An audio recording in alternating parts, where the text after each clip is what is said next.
봅시다. 어떻게 이게 시작된 거죠? 시작은 우병우 때문이었죠. 지난 8월에 우병우 때문에 나라가 들썩였어요. 예. 그런데 이상한 건 청와대가 우병우를 보호하기 위해서 조선일보와 전쟁을 벌이는 겁니다. 그랬죠. 네. 그런데 우병우는 일개 비서관인데 왜 조선일보와까지 전쟁을 벌일까? 네. 그 궁금증 때문에 취재를 하게 됐고, 예. 저에게 결정적인 증언을 해주신 분이 우병우가 본질이 아니다. 이건 미르재단을 덮기 위해서 우병우 건을 일부러 키우는 거다. 네. 이런 이야기를 들려주신 분이 계셨고, 뭐 고위 사정당국 관계자라고 하셨는데, 네, 책에 제가 그렇게 표현했습니다. 예. 지금도 현직에 있나요? 네, 지금도 현직에 있습니다. 그분이 미르재단 얘기할 때 처음 알았다면서요? 네, 그때는 제가 처음 알았습니다. TV조선에서 이미 한 달 전에 보도를 했었는데, 네. 제가 그 보도 사실 자체를 까맣게 모르고 있었어요. 그러니까. 네. 그래서 미르가 뭐예요? 그랬다면서요? 네. 그랬습니다. 그랬더니 기자 맞아? 이랬던 거죠. 네. 그래서 뒤져보니까. 네. 어땠습니까? 그래서 이제 여러 사람들 탐문을 하게 됐는데, 그 중에 한 분이 이제, 최순실 씨를 잘 아는 어떤 분이 그 미르재단의 뒤에 최순실이 있다. 네. 라고 하는 이야기를 들려줬죠. 예. 그래서 취재 의욕이 훨씬 더 솟았고, 예. 그런데 있다라는 것만 아는 것만으로는 부족한 거죠. 증거를 입증을 해내야 되기 그러니까요. 때문에. 예. 그래서 이제 저희 아까 얘기했던 특별 취재반을 꾸리고 그 증거를 잡기 위해서 저희들이 한 20일 동안 뒤지다가 최순실의 이제 꼬리를 밟게 된 거죠. 네. 꼬리를 밟은 게 바로 K스포츠재단 이사장이 그렇죠. 최순실이 다니던 단골 마사지 센터. 네, 그 센터장이었다. 그러죠. 네. 그게 이제 첫 보도였습니다. 9월 20일자입니다. 예. 그걸 어떻게 알게 됐어요, 그래? 그건 처음에 추리죠. 한 300억 가까운 큰 돈을 만지는 재단의 이사장인데, 그 사람이 그래도 제법 체육계에서 명망이 있는 사람이어야 될 텐데, 예. 이력을 뒤져보니까 스포츠 마사지 센터의 센터장밖에 안 되는 거예요. 예. 그러니까 뭔가 이상하다 하고 그 마사지 센터 이름이 운동기능회복센터라고 하는 건데, 그 지도에 찾아보고, 또 최순실에 살던 집을 찾아보니까 한 50m밖에 안 떨어지는 아주 가까운 거리에 있는 겁니다. 네. 그래서 이건 분명히 최순실이 단골로 다니던 마사지 센터일 거다. 그러니까 이 사람을 그렇게 낙하산식으로 꽂은 걸 거다라고 네. 하는 추정에서 취재를 시작한 겁니다. 예. 네, 그래서 또 결정적으로 응원을 들려주신 분이 계셔서 마사지 센터 내부에. 네, 마사지 센터 내부에 그 정동춘 이사장과 같이 동업을 했던 분이에요. 네네. 동업을 했던 분이 최순실 씨 우리 센터의 단골이다. 예. 나도 잘 안다. 나한테도 마사지 센터 K스포츠 재단 이사장을 제안을 했었다. 이런 식으로 저희들에게 이야기를 해주셨습니다. 예. 네. 근데 그분이 그렇게 말을 하실 때는 전혀 경계심 없이. 그렇군요. 네, 이게 이렇게까지 번질 거라고는 생각하지 않고 말씀해 주셨던 거죠. 그때까지만 해도 박근혜 대통령이 퇴임 후를 대비해서 옛날 이래재단 축소판 비슷하게 재단 한두 개 만드는가 보다. 거기에 최순실 오래된 40여 년 된 그 인연이 뭔가 그런 제안도 하고 역할도 하는 모양이다. 이제 그 정도 수준이었단 말이에요. 네. 그러다 그게 이제 갑자기 최순실의 딸 정유라 이화여대 게이트로 좀 번졌죠. 네, 그렇습니다. 그러다가 그것이 국정농단으로 번졌죠. 네, 그렇죠. 그 결정적 고비가 뭐예요, 그러면? 몇 가지 고비가 있는데 첫 번째 고비는 이화여대 말씀하셨던 이화여대 문제죠. 처음에 저희에게 저 이야기를 들려준 분은 안민석 의원입니다. 어허. 네, 안민석 의원이 바로 그해 여름에 9월 초로 알고 있는데 9월 초에 학부모들하고 같이 어떤 아이스크림 가게에 가서 아이스크림을 먹는데 그중 한 학부모가 그러더라는 거예요. 이야기 들어보니까 최순실이 이화여대 가서 난리를 쳤다는 거예요. 예. 라고 하는 이야기를 들려주는 거예요. 그래서 안민석 의원이 귀가 번쩍 뛰었죠. 안민석 의원이 체육대학 교수 출신이에요. 그렇죠. 네. 예. 그래서 귀가 번쩍, 그리고 최순실을 계속 추적을 해왔던 분이시라서 귀가 번쩍 뛰어서 그 학부모한테 자세한 얘기를 들었어요. 네. 그리고 그 이야기를 저희에게 전달해 주신 겁니다. 그래서 저희들이 그 이야기를 듣고 그 최순실이 난리를 친 함정혜 교수님 네. 저희들이 찾아가서 자초지종 이야기를 듣고 네. 관련자 얘기를 들으면서 이화여대 대해 첫 보도가 시작이 됐죠. 네. 그러니까 이제 그때까지는 최순실이라는 사람이 최태민의 딸인데 자기 딸을 위해서 웬갓 횡포를 하는구나. 네. 참 좀 전형적인 강남의 졸부 뭐 이런 식의 이미지. 네네. 그런 정도였다가 갑자기 이제 뭐 국정에 뭐 이렇게 된 건 또 어떻게 된 겁니까? 그건 아무튼 태블릿 PC 보도가 있은 후였겠죠? 네. 결정적인 고비가 태블릿 PC였죠. 그 전에 여러 가지 이야기가 나왔었는데, 그 JTBC가 태블릿 PC를 보도함으로 인해서, 야, 이 정도로까지, 예. 대통령 연설문을 고치고, 대통령 각종 보고서를 받아보고, 예. 한다는 게 10월 24일에 JTBC가 보도를 하고, 저희들이 바로 또 이어서 10월 25일에, 저희들이 미르재단 사무총장 네. 이성한 씨로부터 들은 이야기를 또 대대적으로 또 보도를 했죠. 그게 그렇죠. 서로 맞물리면서 이성한 사무총장한테 들은 얘기가 매일 저녁 뭐 몇십 센티미터짜리의 보고서 청와대 보고서를 받아서 그걸 최순실 씨가 들여다보고 네. 그리고 무슨 회의를 했다. 네, 회의를 하고 그런 그리고 거였죠. 이성한 씨가 하는 말이 박근혜 대통령이가 이래라 저래라 지시를 하는 구조다. 네, 두 네, 사람의 관계가. 네, 네. 그런 이야기도 저희들에게 들려줬습니다. 아니 제가 그래서 궁금한 게 네. 태블릿 PC 보도가 이 10월 24일인데 네. 바로 다음 날 아침인 10월 25일자 한겨레 신문에 이게 실렸단 말이에요. 네. 다시 말하면 한겨레 신문은 태블릿 PC 보도 이전에 네. 이미 이성한 사무총장과 수차례 인터뷰를 해서 국정농단이 있네라는 걸 알고 있었다는 네, 거 아닙니까? 알고 있었습니다. 근데 왜 미리 보도하지 못했죠? 그건 이성한 씨가 저희들에게 이야기를 할 때, 철저하게 약속을 지켜달라, 오프 더 레코드를 해달라, 기사화하지 말아달라, 라고 요청을 했고, 저희들이 그 전제에서, 이성한 씨로부터, 여러 차례에 걸쳐서, 오랜 시간에 걸쳐서 이야기를 들을 수 있었던 겁니다. 예. 그랬다가 이제 JTBC가 보도를 하니까, 이제는 이걸 그냥 우리만 알고 있어서 안 되겠다, 싶어서 바로 다음날 이어서 보도를 했던 거죠. 이성환 사무총장도 태블릿 PC까지 보도된 마당에 이제 오프 더 레코드 요구가 안 받아들이겠구나라고 알고 있었겠네요. 네, 뭐 승인한 건 아니었는데, 또 그렇다고 크게 저희들에게 항의를 하거나 그러진 그렇죠. 않았습니다. 네. 네. 그뿐 아니라 뭐 K스포츠재단의 정현식 전 사무총장, 네. 또 뭐 노승일 부장, 네. 뭐 고영태 씨, 네. 수없이 많은 증인들이 쭉 등장을 하는 거죠. 네, 그렇습니다. 그 중에서 말씀드리고 싶은 게 정현식 사무총장인데, 네. 아까 이성한 사무총장이 미르재단의 사무총장이라면, 그렇죠. 정현식 사무총장은 K스포츠재단의 사무총장입니다. 사무총장이란 자리가 그 조직의 인사, 돈, 모든 걸 관장하는 그런 책임 있는 자리에 있는 분들입니다. 예. 그러니까 핵심이라고 할 수 있죠. 예. 근데 정현식 씨 같은 경우는 처음에는 저희들의 취재를 피했습니다. 그래서 전화도 안 받고, 말씀도 안 해주셨어요. 그런데 가족들이 점점점 돌아가는 상황을 보니까, 네. 이게 문제가 커지고, 이러다가 이 정현식 씨가 남편이 아버지가 다치겠다. 예, 예. 왜냐하면 최순실이라는 존재는 아예 이름도 사진도 존재 자체가 알려지지 않은 인물이고 정현식 씨가 얼굴을 내밀고 돈을 받고 도장을 찍고 다 했기 때문에 예, 예. 당신이 다칠 수 있으니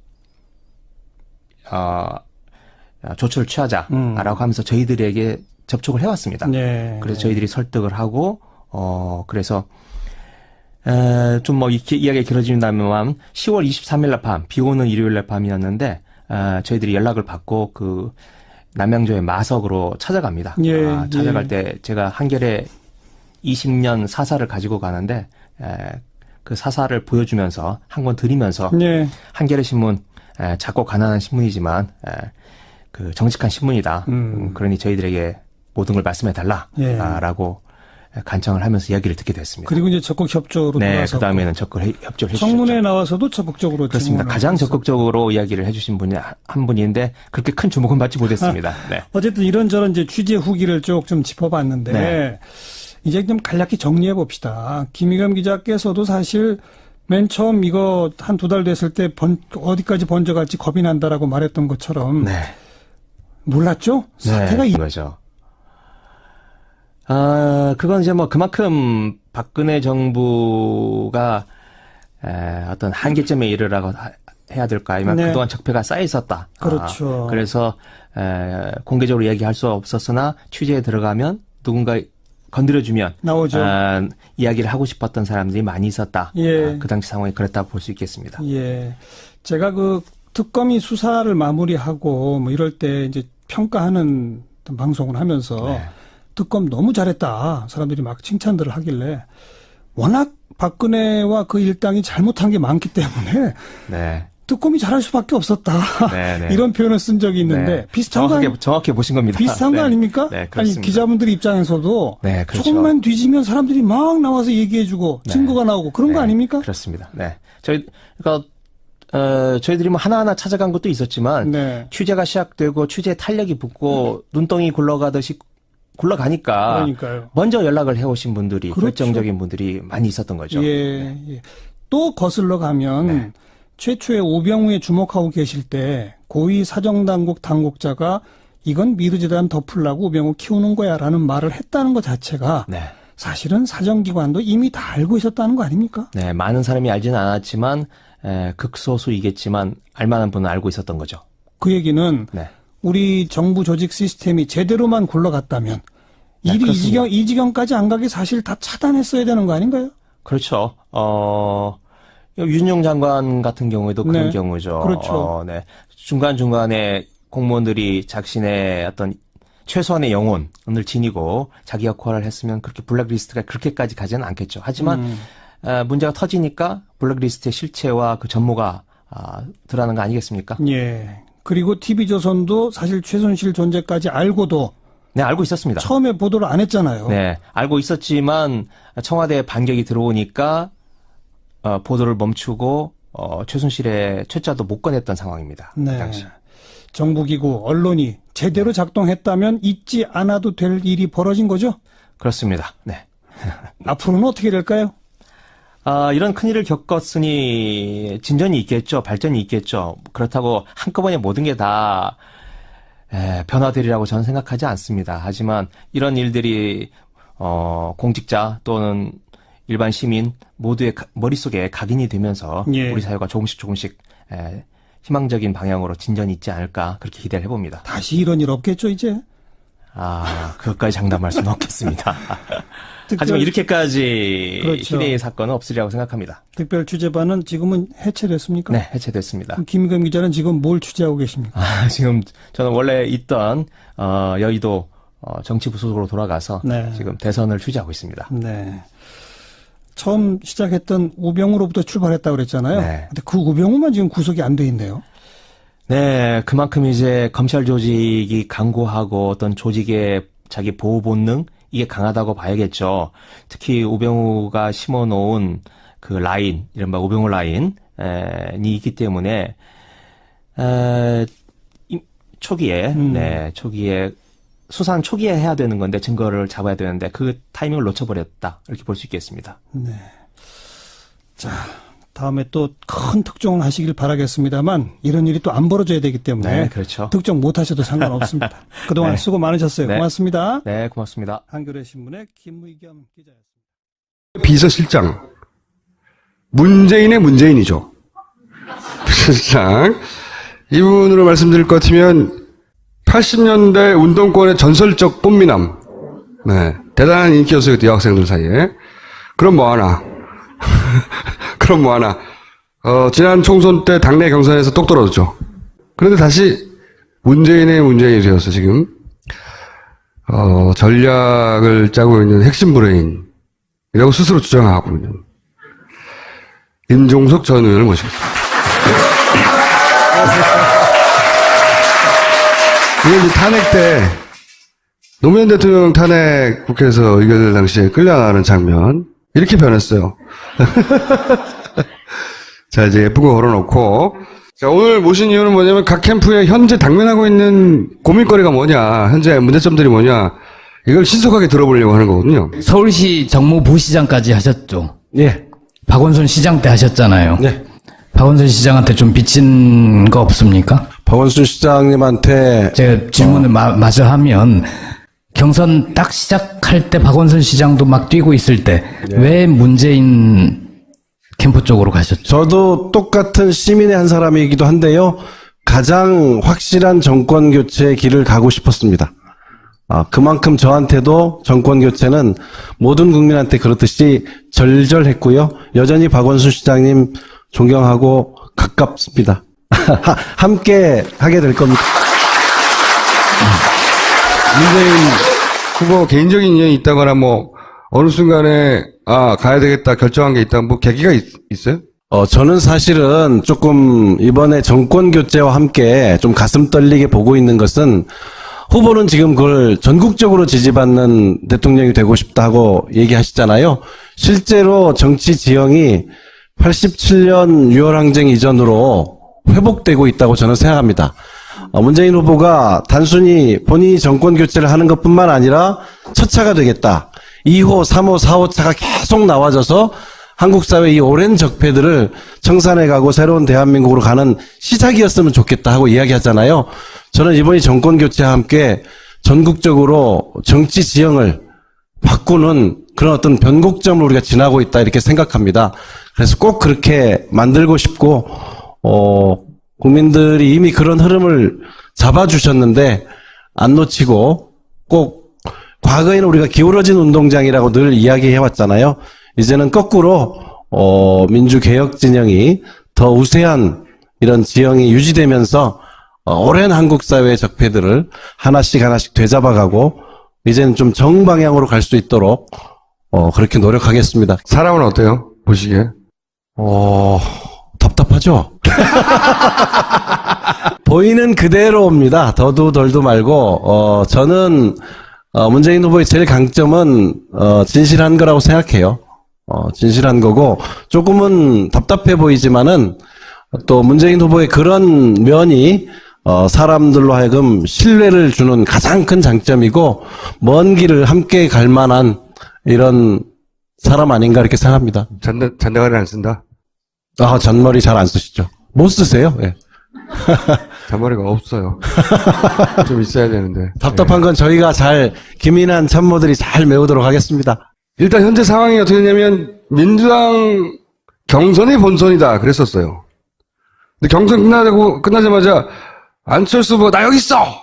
하고 막 치고 올라오고 있는 상황이고 경선 때는 당내에 있었던 여러 가지 어떤 불협화음들을 바라보며 지지자들이 불안해했는데 본선이 시작되니까 그런 건 이제 한가한 걱정이에요. 사실은 그분들이 탈당할 분들도 아니고 완전히 한가한 걱정이 되었어요. 이게 이제 이 바람이 내일신문의 디오피니언이란 여론조사 업체 에서 1대1 구도 여론조사 발표되면서 시작됐죠. 그리고 그 이후에 쭉 여러 가지 여론조사 나왔고 표본에 문제가 있다, 조사 방식에 문제가 있다, 이런 얘기들 있어요, 분명히. 그리고 그건 사실이고. 근데, 동시에 보수 매체들이 혼연일체가 돼서 안철수 후보를 미는 것도 사실이긴 한데, 근데 이제 실제 여론으로 연결됐다, 이거죠, 이미. 이미 기정사실이 됐어요. 이제 궁금한 것이, 이 현상을 문재인 캠프에서는 어떻게 바라보느냐, 일단. 이게 궁금합니다. 아니, 안철수 후보가 확 치고 올라와서, 양자구도 내부터 시작해서, 이 현상을 어떻게 바라보고 분석하고 있느냐? 사실 이제 양자구도로 여론조사를 하는 거는 조금, 지나친 상상에 의한 거기 때문에 저희들은 그거를 중요하게 생각하지는 않는데, 어쨌든 안철수 의원이 많이 달라졌죠. 네, 많이 달라지고, 또 실제로 많이 관심 속으로 들어오고 또 지지율도 많이 올라온 것은 사실로 받아들이고 있습니다. 비슷한 수치의 여론조사가 몇 개 더 나올 거예요. 계속 나올 거죠. 이게 이제 근데 그거는 어떻게 보면 당연스러운 게 문재인과 문재인 싫은 사람 이렇게 갈리는 거잖아요. 그러니까 아마 안철수 후보의 고민은 지금부터 아닐까 싶어요. 여러 가지로 우선은 문재인 후보가 앞에서 찬바람 된설이 다 맞는 동안 어찌 보면 검증의 좀 무풍지대 그늘에 있었는데 아마 본격적인 안철수 후보에 대한 검증도 이제 시작됐다고 봐야 하고 또 여론조사가 여러 가지가 있지만 가장 최근 여론조사를 보니까 다자구도에서도 문재인, 안철수의 합이 한 75 이렇게 나와요. 네. 뭐 3자로 줄여보면 80을 넘게 나오더라고요. 네. 그러면 둘이 다 해먹고 있다 이거죠. 문재인의 한 40%는 뭐 대체로 언론에 알려진 것처럼 굉장히 순도가 높은 40%라면 안철수의 35는 뭐가 합해진 걸까? 또 보수층 후보들이 합이 15가 안 나오는데 그러면 보수 정치권이 지리멸렬한 건 그렇다 치고 견고하게 보수를 지지하는 지지층들은 지금 어디가 있는 건지 그래서 안철수 후보 지지에 이게 함께 담겨 있지 않습니까? 그렇죠. 적어도 50, 60% 정도는 그런 지지가 담겨 있다고 봐야 안철수 되는데 지지율 중에 절반 정도는 보수표다. 절반이 좀 넘을 걸로 보여요. 적어도 수치상으로 이렇게 네. 더하기 빼기를 해보면 그렇게 분석된다. 그러면 이제 굉장히 안철수 후보의 앞으로의 정책, 메시지, 행보 이제 다 고민이겠죠. 구체적으로 어떻게 고민이 될 거라고 보세요? 모래 위에 집을 지었는데 이게 넓다 그거죠? 뭐 아마 어디를 방문할 때 어디까지 할 거냐, 정책을 낼 때 어디까지 주장할 거냐. 예를 들어 사드 문제일 때 별로 안 어려울 것 같은데요. 어제 국립뉴스 간 거 보니까 문재인의 반대 방향으로만 가면 되는데. 좀 더 구체적으로 얘기해 주세요. 예를 들어서 물론 이게 전략의 노출이어서 뭐 말할 수 없는 한 가지 예를 거예요. 들어볼게요. 네, 구체적으로. 얼마 전에 이제 뭐 다시 해명하긴 했지만 박근혜 전 대통령에 대한 사면 문제에 대해서 기자 질문하니까 뭐 위원회를 만들어서 네. 검토할 문제다고 했는데 그 기자 질문의 뉘앙스는 검토할 사안이라는 게 분명히 뉘앙스였거든요.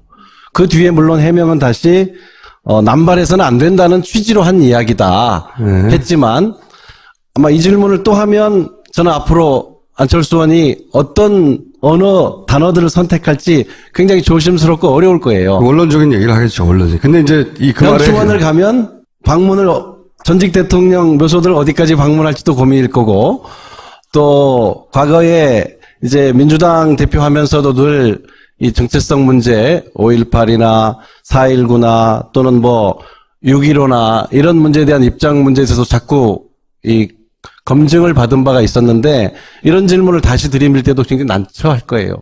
아마 안철수 의원이 제일 어려운 질문 이런 거 아닐까요? 문재인 후보는 정권 교체를 하면 국민의당과 안철수 후보는 함께 국정 운영해야 될 파트너다 하고 분명하게 얘기했어요. 안철수 후보는 정말 기회가 된다면 더불어민주당하고는 박지원 대표는 죽어도 안 한다고 하니 누구랑 국정 운영을 하겠다는 건지 좀 책임 있게 이야기할 시점에 오지 않았나. 안철수 후보도 이제는 본격적으로 머리가 아프지 않을까요? 호남의 진보적 표심도 잡아야 되는데 그렇다고 자신의 지지율을 구성하고 있는 그 보수 표심도 잡아야 되니까 그게 갈라지는 지점에 질문을 하거나 갈라지는 지점에 의문을 던질 때 어떻게 대응하느냐 딜레마일 것이다. 아마 자유한국당 후보나 바른정당 후보들이 또 묻겠죠. 왜냐하면 본인들이 흡수해야 될 지지층을 지금 일시적으로 안철수 후보가 담고 있다고 보기 때문에 이미 공격을 시작하는 것 같은데요. 그건 또한 그쪽 후보들이 마땅히 해야 될 검증이겠죠. 짧은 시간 내에 보통 인터뷰나 토론회가 진행되기 때문에 약간 전략적 모호성을 유지하고 살짝 넘어가면 그 전략적 모호성을 파헤쳐야 되겠다는 생각보다는 일단 문재인에 대한 공포가 보수 표심을 글로 움직이게 한 거란 말이죠. 그 정도 스킬은 있지 않겠는가, 국민의당에서도. 근데 요즘은 정치가 그렇게 잘 안 되더라고요. 워낙 요즘엔 유권자들이 정치인의 숨결까지 느낀다. 저는 그렇게 생각해요. 실제로 하지 않은 말까지 다 읽어내고 정확하게 분석하고 요즘 아마 가장 불필요해진 직업 중에 하나가 정치평론가 아닐까. 예. 기자들도 그래요. 기자들도 사실은 굉장히 곤혹스러울 거예요. 왜냐하면 저도 정말로 어떤 정치인이 뭘 발표했을 때 숨은 뜻까지 보려면 네티즌들이 쓴 걸 한 30분 봅니다. 훨씬 정확하거든요. 예. 근데 이런 거 있어요. 또. 숨기기 쉽지 않을 겁니다. 근데 안철수 후보는 소위 적폐의 프레임으로 상대할 수 없는 까다로운 상대예요. 실제. 그러니까 본격적인 대선에 가면 안철수 쪽에서는 그 화살을 쏘아오겠지만 문재인 쪽에서는 되돌려줄 화살이 그렇게 넉넉하지 않다. 그런 문재인 후보의 딜레마도 있지 않나요? 왜냐하면 강하게 되돌릴수록 양자구도를 만드는 딜레마가 또 있어서 그렇죠? 실제 양자구도 아닌데도 정서적 양자구도로 만들어서 표가 글로 쏠리게 하는 게 있잖아요. 아, 역시 문재인을 상대할 사람은 안철수밖에 없구나. 이렇게. 그 딜레마는 어떻게 하냐면 우선은 문재인 후보 캠프가 안철수 후보나 국민의당을 뭐 적대시하고 공격하지는 않을 겁니다. 앞으로도? 지금까지도 그랬고 앞으로도 그럴 겁니다. 이미 문재인 후보는 뭐 숱한 뭐 문모닝, 문나잇 엄청 공격을 받으면서 그건 흔들리지 않고 왔거든요. 그래서 확실한 정권 교체를 이루겠다.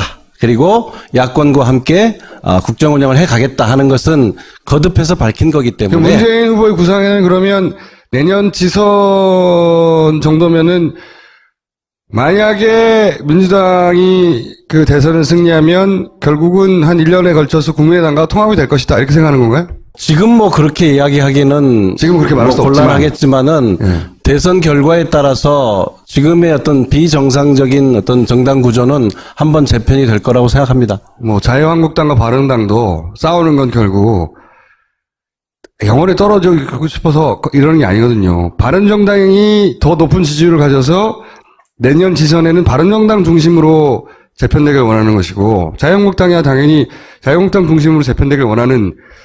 근데 이제 국민의당과 민주당도 사실은 뿌리가 같아서 지선 때가 좀 그렇게 되지 않겠냐. 좀만 길게 생각해보면 그런 전망은 가능하죠.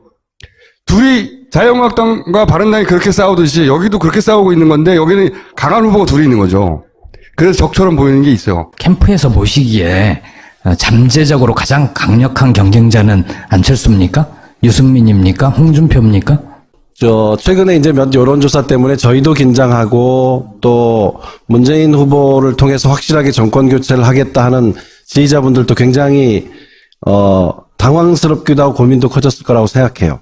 있는 현실은 현실대로 받아들이지만은, 또 다른 조사를 보면 투표 적극층 내지는 확실층에서의 차이는 여전히 크게 있거든요. 표의 결집력이 강해요. 누구보다.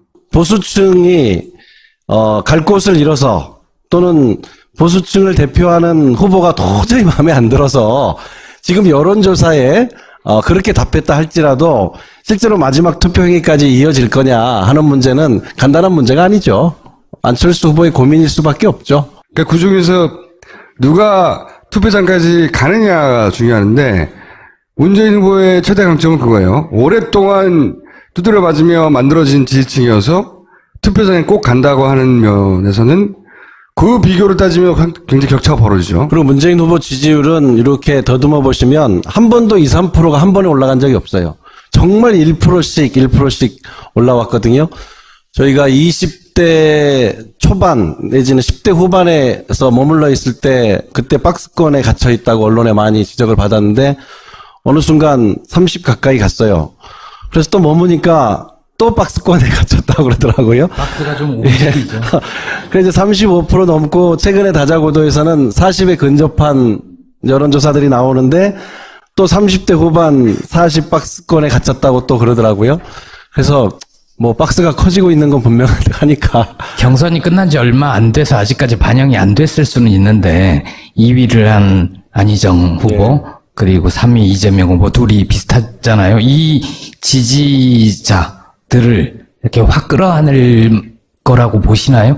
저희들로서도 최선을 다해서 안희정 후보, 이재명 후보의 뿐만 아니라 그 지지자들까지 함께 가기 위해서 문재인 후보와 저희 캠프가 할 수 있는 모든 노력을 다 할 것이고요. 이미 이제 안희정 지사나 이재명 시장이 흔쾌히 함께할 이런 뜻을 밝혀주고 계시기 때문에 저희들 지금 언론에 안 나더라도 굉장히 활발하게 만나고 의논하고 있다는 말씀은 제가 사실로 확인해 드릴 수 있습니다.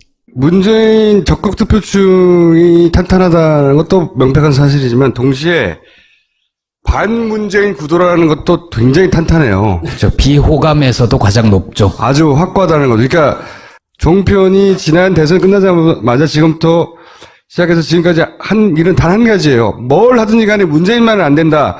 종편이 밀어주는 후보를 그때그때 바뀌었어요. 근데 안 되는 후보는 문제는 하나였거든요. 그러니까 선거는 구도인데 문재인 아닌 사람 다 모여라 구도도 확실하거든요. 이 구도를 한 달 만에 깰 수는 없잖아요. 4년간 이어진 거니까. 그러면 남은 한 달간 이 구도를 상대하는 전략은 있습니까? 기본적으로는 지금까지 온 것처럼 갈 겁니다. 저희들은 문재인을 통해서 정권 교체하겠다는 국민들을 보고 갈 생각이고요. 저는 적어도 다자 구도가 양자 구도로 좁혀지는 일은 없을 거라고 생각합니다. 그거는 보수층의 후보들이 다 포기한다는 건데, 아까 우리 김종재께서 얘기하신 언론에서 두 사람을 붙이는 여론조사가 많다고 했는데, 저는 그게 의도적인 거죠. 허상을 두고 여론조사를 한 거죠.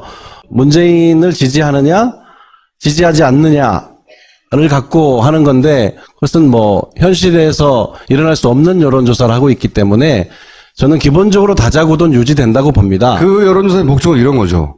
그러니까 후보 단일화가 안 될 것 같으니까 시간도 짧고 정서적으로 유권자가 단일화해서 될 놈 밀어주라 이런 시그널을 계속 보내는 거죠 지금. 정당은 지금 보수 정당의 후보들이 굉장히 지지율이 낮지만 1, 20년 된 정당이 아니잖아요. 그리고 대선 치르고 마는 게 아니기 때문에 내년 아까 얘기하셨잖아요. 내년 지방선거 그다음 총선 이런 연속성을 갖고 있어서 저는 후보를 유지하기도 하려니와 최종적으로는 보수 지지층이 어느 정도는 자기 정체성에 맞는 후보를 선택할 거라고 봅니다. 또는 기권층이 많아지든지. 옛날에 이인재 찍으면 김대중 된다 출발이거든요. 조선일보가 퍼뜨린 프레임이죠. 근데 실제로 그렇게 됐어. 이인재 당시 후보가 20% 가까이 득표하고 보수표를 가져왔기 때문에 결국 김대중 어렵게 간신히 그 IMF 상황에서도 이겼단 말이죠. 그 기억이 있어서 거꾸로 이 프레임이 먹힌다는 거죠. 그렇긴 한데 저희가 그렇다고 해서 그런 걱정이 있다고 해서 정치적으로 얕은 수를 내는 것보다는 저는 전공법이 좋다고 보는 거는 옳다고 보는 거는 낮게 나왔을 때도 정권 교체가 돼야 한다. 이렇게 보는 국민들이 60%를 넘습니다. 될 것이라고 보는 국민들은 더 높아요. 그래서 우리가 그것을 보고 가야지 여기서 정치적인 수를 내려고 하는 것은 오히려 핵심 지지층을 잃게 될 거다. 기본 전략대로 그냥 간다. 네. 네. 다만 저희가 지금 이번 주 다음 주 최선을 다해야 할 것은 함께 경쟁했던 후보들 또 그 지지자들과 흔쾌하게 함께 갈 수 있는 문재인 후보가 이야기하는 것처럼 완전한 한 팀이 되는 것을 정성에 또 정성을 들이려고 합니다. 근데 지금 말씀하신 거로는 다자구도가 지속될 것이다라는 건 정말 좀 앞으로 다른 변수들이 없었으면 한다라는 바람이 섞여 있는 거 아닌가요? 그렇죠. 후보는 사자구도 이상이 유지되는데, 네. 보수층이 자기 층을 대표하는 후보는 도저히 안 될 것 같으니까 유권자가 몰아서 그렇게 만들려고 지금 하는 거죠. 반문재인 선택을 한다. 하게 만들려고 노력하고 있고 그 결과가 지금 안철수 후보의 지지율 상승으로 나타난 거죠. 저는 안철수 후보 지지자들 중에도 상당수는 정권 교체 때문에 안철수 후보를 지지하는 분들이 분명히 그게 안철수 후보의 고유의 표죠. 원래 안철수 고유의 네. 표죠. 예. 예. 그런데 그렇게 될 땐 아까 같은 우리 김어준 총재가 얘기하는 상황이 되면 그분들이 굉장히 고민하겠죠. 이것이 정권 교체인가 하는 고민을 근본적으로 하지 할 않겠어요? 것이다. 이제 문재인 공포로 인해 줄 곳을 몰라 하던 표들이 홍준표로 달려갈 때 그런 가능성이 높지는 않다고 생각해요. 근데 달려갈 때 안철수는 결국은 범민주계야? 예를 들어서 나중에 민주당과 국민당이 합당하면 내가 민주당 찍어준 거 아니야? 결국은 이런 생각할 수 있거든요. 굉장히 이상한 현상인 거죠. 지금 비정상적인 상황이에요. 보수의 대구가 다 몰려와서 결국은 민주당을 찍어주는, 근데 그걸 깨닫게 될 수도 있거든요. 한 달이면. 그럴 때 홍준표한테 만약에 간다고 쳐요. 홍준표는 그걸 원하죠. 나를 중심으로 모여라고 막. 근데 지금 보수 매체들은 안 도와주고 있죠. 안 될 것 같으니까. 근데 어제 손석희 사장에게 말도 안 되는 태도를 보인 건 진보 진영에는 미친 걸로 보이지만 일부러 그런 거예요. 저도 방송에서 말을 저렇게 막 할 수 있으면 참 좋겠네요. 홍준표 후보가 보수 매체가 안 넣어주는 가운데서도 혼자 힘으로 포탈을 장악했잖아. 다 봤어, 전 국민이. 그걸 보고 미쳤다고 생각도 하겠지만, 이야, 대단하네. 이렇게 생각하는 사람이 저쪽에는 있어요. 만약에 그 일은 방황하는 표가 홍준표한테 갈 때 그게 진짜 위기다. 진정한. 저는 그렇게 생각하는데, 가능성은 낮다. 하지만, 그럴 때는 이쪽 진영은 표를 갈라먹고 저쪽은 뭉치게 되는 거죠. 경선의 전략과 본선의 전략은 좀 다르잖아요. 네. 근데 경선에서 참 너무나 많은 힘을 쏟은 거 아닌가 싶을 정도로 굳이 저렇게까지 해야 되나 싶을 정도로 힘을 많이 쏟으셨어요. 경선과 다른 본선에서 문재인 후보는 이걸 보여주겠다. 뭐 공개할 수 있는 전략이 있나요? 뭐 꼭 1차에 끝내야 되겠다 하고 이를 악문 게 아니고 선거 일정 자체가 예측하지 못하게 당겨지면서 저희가 예선과 본선을 한 번에 보고 가는 것이 옳다. 그것이 더 책임 있는 태도다. 예선 때는 예선에 충실하고 본선에 가서 공약을 발표하고 하는 일반적인 선거운동 방법은 오히려 예의가 아니겠다. 지금 일반적인 선거라면 12월 말 기준이라면 지금 11월 들어서 있는 거 아니겠어요. 예, 보통 그때쯤은 거의 변수가 없다고 얘기할 정도 시점이고 소위 정책이라는 게 전혀 먹히지 않는 흔히 이제 그런 시점인데 저희들이 그래서 예선과 본선을 한 판으로 보고 일찍부터 책임 있게 정책을 발표하고 좀 함께 할 수 있는 사람들의 정권 교체에 함께 가야 한다는 사람들을 함께 모으기 위해서 최선을 다하는 과정이 우리 김보엽 기자님 얘기한 것처럼 그렇게 비쳤을 수는 있어요. 다시 홍준표 얘기를 하면 이 반문재인 구도에 올라타면 누구든 급상승하는 거예요. 지금은 이걸 홍준표가 타는 게 제일 무서운 상황이라는 거죠. 안 타게 만들어야 돼요. 이 안철수 후보가 생각 없이 한 달 전만 해도 한 자리 숫자예요. 지지세가 30% 갑자기 급증했잖아요. 이 30%가 갑자기 홍준표한테 다 갈 수는 없지만 얹히기 시작하는 순간 홍준표가 되나? 그러면 전통적인 홍준표 후보가 맨날 얘기하는 전통적인 이 구도가 형성되는 거거든요. 그렇게 안 되길 바라야 하고 그렇게 만들면 안 된다. 안철수 후보가 고민일 수밖에 없다는 것이 말이 튼튼하든 아니면 부족하든 간에 부실하든 간에 한 방향으로 가는 한 마리 말을 타고 있으면 좋은데 다른 방향으로 달아나려는 두 마리 말을 한 번에 타고 있단 말이에요. 그게 딜레마죠. 딜레마죠. 네. 네. 이제 국민들이 이제 또 생각할 거 아닙니까? 여러 가지 변수들이 지금 이제 스쳐 지나갔고요. 진짜 방정식이 복잡해 이번에는. 또 새로운 변수를 맞이했는데 안철수 후보에 대해서 이질적인 지지층이 섞여서 새로운 현상이 일어났는데 이것을 보면서 이제 국민들이 이 후보 등록 전까지 정말 다시 차분하게 고민하는 한 열흘이 되지 않을까. 여하간 문재인 후보의 강점과 그리고 이 너무 문재인 후보를 중심으로 딱 갈라져서 이쪽으로 넘어오기 힘든 이 구도라는 약점을 동시에 안고 있는 여기 문재인 후보의 딜레마도 있는 거죠. 이쪽을 안 넘어와. 그러니까 민주당을 지지하고 심지어는 민주당의 그 후보였던 안희정을 지지했지만 안희정 후보가 안 되니까 절로 가버리는 거잖아요. 이 문재인 지지자들에게 한마디 하고 싶은 말씀 있으면 하시고 캠프에서 불안해하지 말라든 아니면 불안해하라든 불안해하니까 불안하니까 결집할 수도 있으니까 하시고 물러가 주세요. 정권 교체가 돼야 한다. 제일 최근 여론조사 63%까지 나온 걸 제가 확인했는데 될 것이다 하는 국민들은 더 높아요. 지금 이 국민들이 저는 문재인을 말로 선택했다고 생각합니다. 문재인 후보가 그 국민들을 선택한 것이 아니고 그 국민들의 이 염원이 문재인을 말로 택했다고 생각하는데요. 다른 생각 없이 그 국민들만 믿고 최선을 다하겠습니다. 그리고 정권 교체 함께 가야 할 세력이라면 서슴없이 손을 내밀어서 포용과 통합 행보를 통해서 조금 더 안심이 되는 이런 하루하루가 될 수 있도록 최선을 다하겠습니다. 우선 이번 주, 다음 주까지 함께했던 경쟁 후보들, 지지자들 정말 일체된 한 몸이 될 수 있도록 최선을 다하겠습니다. 알겠습니다. 감사합니다. 최순실 박근혜 게이트의 중심에 선 인물은 정치인이 아니고 언론인입니다. 손석희 씨. 아, 손석희님 너무 좋아요. 갓석희. 예. 이분 저는 실제로 뵌 적이 있었는데요. 제 학교 때 저희 강의 오신 적이 있어요. 제가 언론정보 전공이라. 그런데 이분은 후광 비치시더라고요. 원래 또 유명 인사라는 그 타이틀 때문에 뒤에 후광 효과처럼 보여요. TV 맨날 봐왔던 사람이라 실제로 처음 보는 사람이지만 굉장히 친숙하고 일반인들이 길거리 처음 만나는 거랑 다른 개념이죠. 아, 그렇죠. 그러니까 유명인의 후광 효과라는 게 분명히 있습니다. 특별히 보이는 것.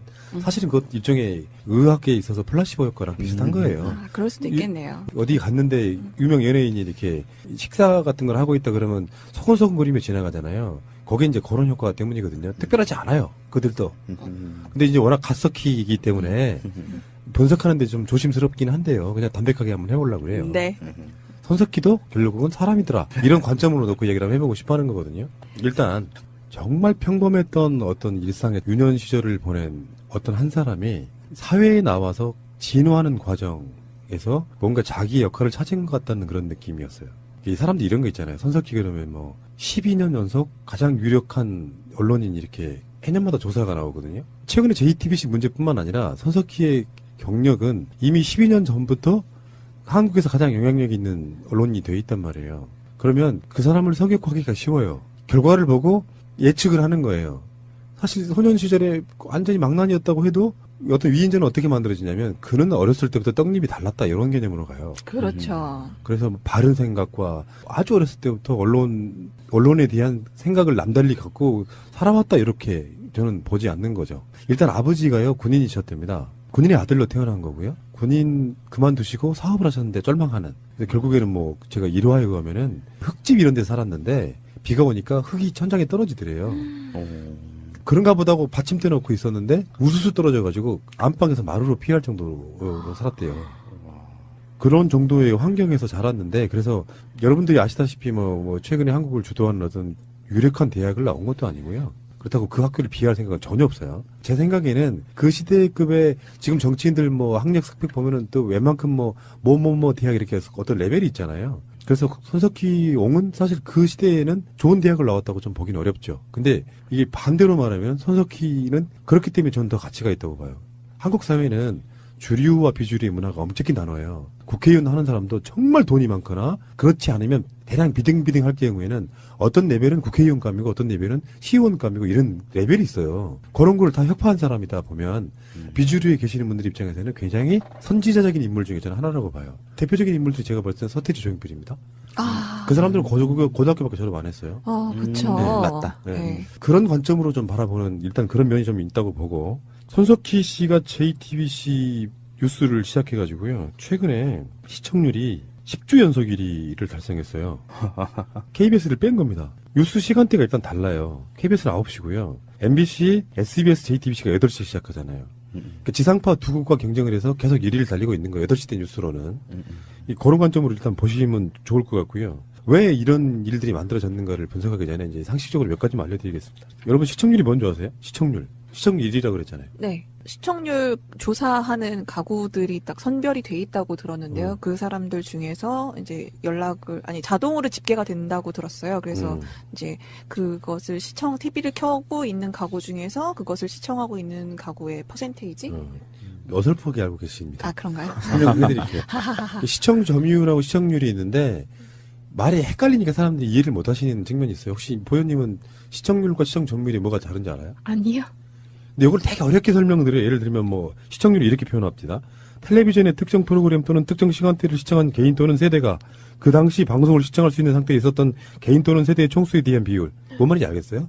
너무 어려워요. 쉽게 설명해 드리면 시청률은 TV 시청이 가능한 모든 가능한 텔레비전 중에 점유율이에요. 안 켜 있어도 시청률이 포함되는 거죠. 그게 시청률이고 시청 점유율은 켠 상태에 있는 텔레비전들 중에 그러니까 시청 점유율이 더 중요하겠죠. 그러네요. 그렇죠. 네. 근데 이게 어떻게 집계가 되는 거냐면요. 케이블이나 종편이 없을 때랑 있을 때가 좀 달라지긴 했는데 시청률 집계하는 기관이 TMNS하고 HB 닐슨이라고 하는 두 곳이 이렇게 담당을 하는데 시청률 표본 조사를 할 수 있는 어떤 집 안에 TV에다가 이렇게 특정한 장치를 달아줘요. 그래서 TV를 시청할 때 TV 보는 사람이 연령대가 누구고 뭐하고를 보고해 가면서 그 TV를 보게끔 만들어주고 각종 혜택들을 줘요. 그러니까 불편함을 감수하고서라도 이렇게 시청률 조사에 매번 응해주고 이러는 게 있는데 저는 이제 이 방식을 좀 반대하고 싶은 거거든요. 뭐가 있냐면은 지금은 잘 생각해 보시면요. 지상파하고 종편과의 차이가 없어요. 왜 그러냐면 옛날에 지상파는 안테나를 통해 수신했잖아요. 근데 지금 도시권에서 안테나로 TV 보시는 분 있습니까? 없죠. 사실은 지상파도 사실은 케이블 방송인 거거든요.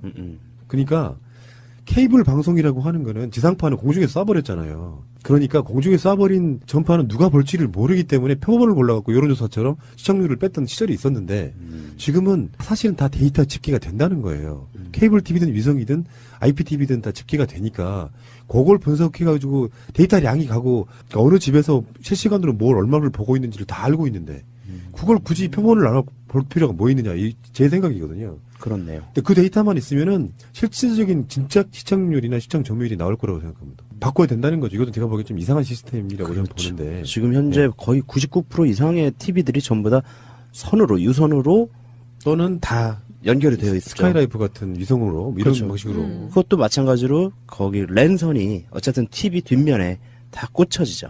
네. 그렇기 때문에 이거는 뭐 반드시 집계가 될 수밖에 없는 것 같아요. 요즘에는 거의 인터넷과 다 연동해가지고 뭐 IPTV니 뭐 해가지고 다 그런 거 많이 보잖아요. 그렇죠. 네. 셋탑박스 안 단 집이 네, 없죠. 그래서 핸드폰과 뭐 연동하면 할인도 해주기 때문에 다 그런 식으로 바꾸는 추세인데요. 네. 그렇죠.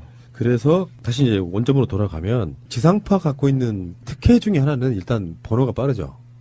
우리가 인식 속의 TV 그러면은 MBC로 대표되는 11번, KBS 9번, KBS 2채널 7번 이런 개념이었고 거기에 SBS가 붙으면서 6번이었는데 요즘엔 6번을 실제로 보면 잘 안 써요. 왜 그러냐면 5번 쓰더라고요. 이제 홈쇼핑 때문에 그런 거죠. 중간중간에 홈쇼핑이 들어가줘야 돼서 완전 상업화된 건데 그 기존적인 인식이 있고요. 그리고 사실은 종편이라고 부르지만 사실은 좀 더 정확한 표현은 케이블 TV예요. 일종의 분류로만 따지면은. 그러니까 TVN이나 YTN이나 종편이나 사실은 다 똑같은 위치에 있는 거거든요. 근데 왜 종편이라는 이름을 쓴 거죠? 종합 편성 채널이라는 개념은 케이블 TV는 기존 지상파에 비해서 특화되어 있는 채널들이 많잖아요. 드라마 채널, 스포츠 채널 뭐 등등등 있는데 지상파는 그 모든 걸 다 하잖아요. 종합적으로 드라마도 있고 보도, 교양, 시사, 다큐멘터리 다 있잖아요.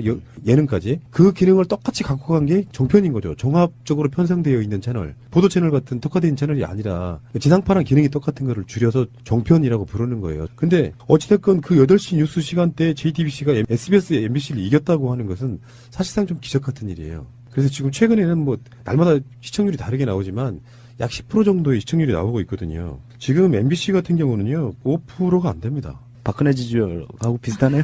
대지상파가 그렇다는 거고, SBS는 예전에 지상파들끼리 경쟁할 때는 SBS 가장 선명했어요. 마치 공영방송 같았어.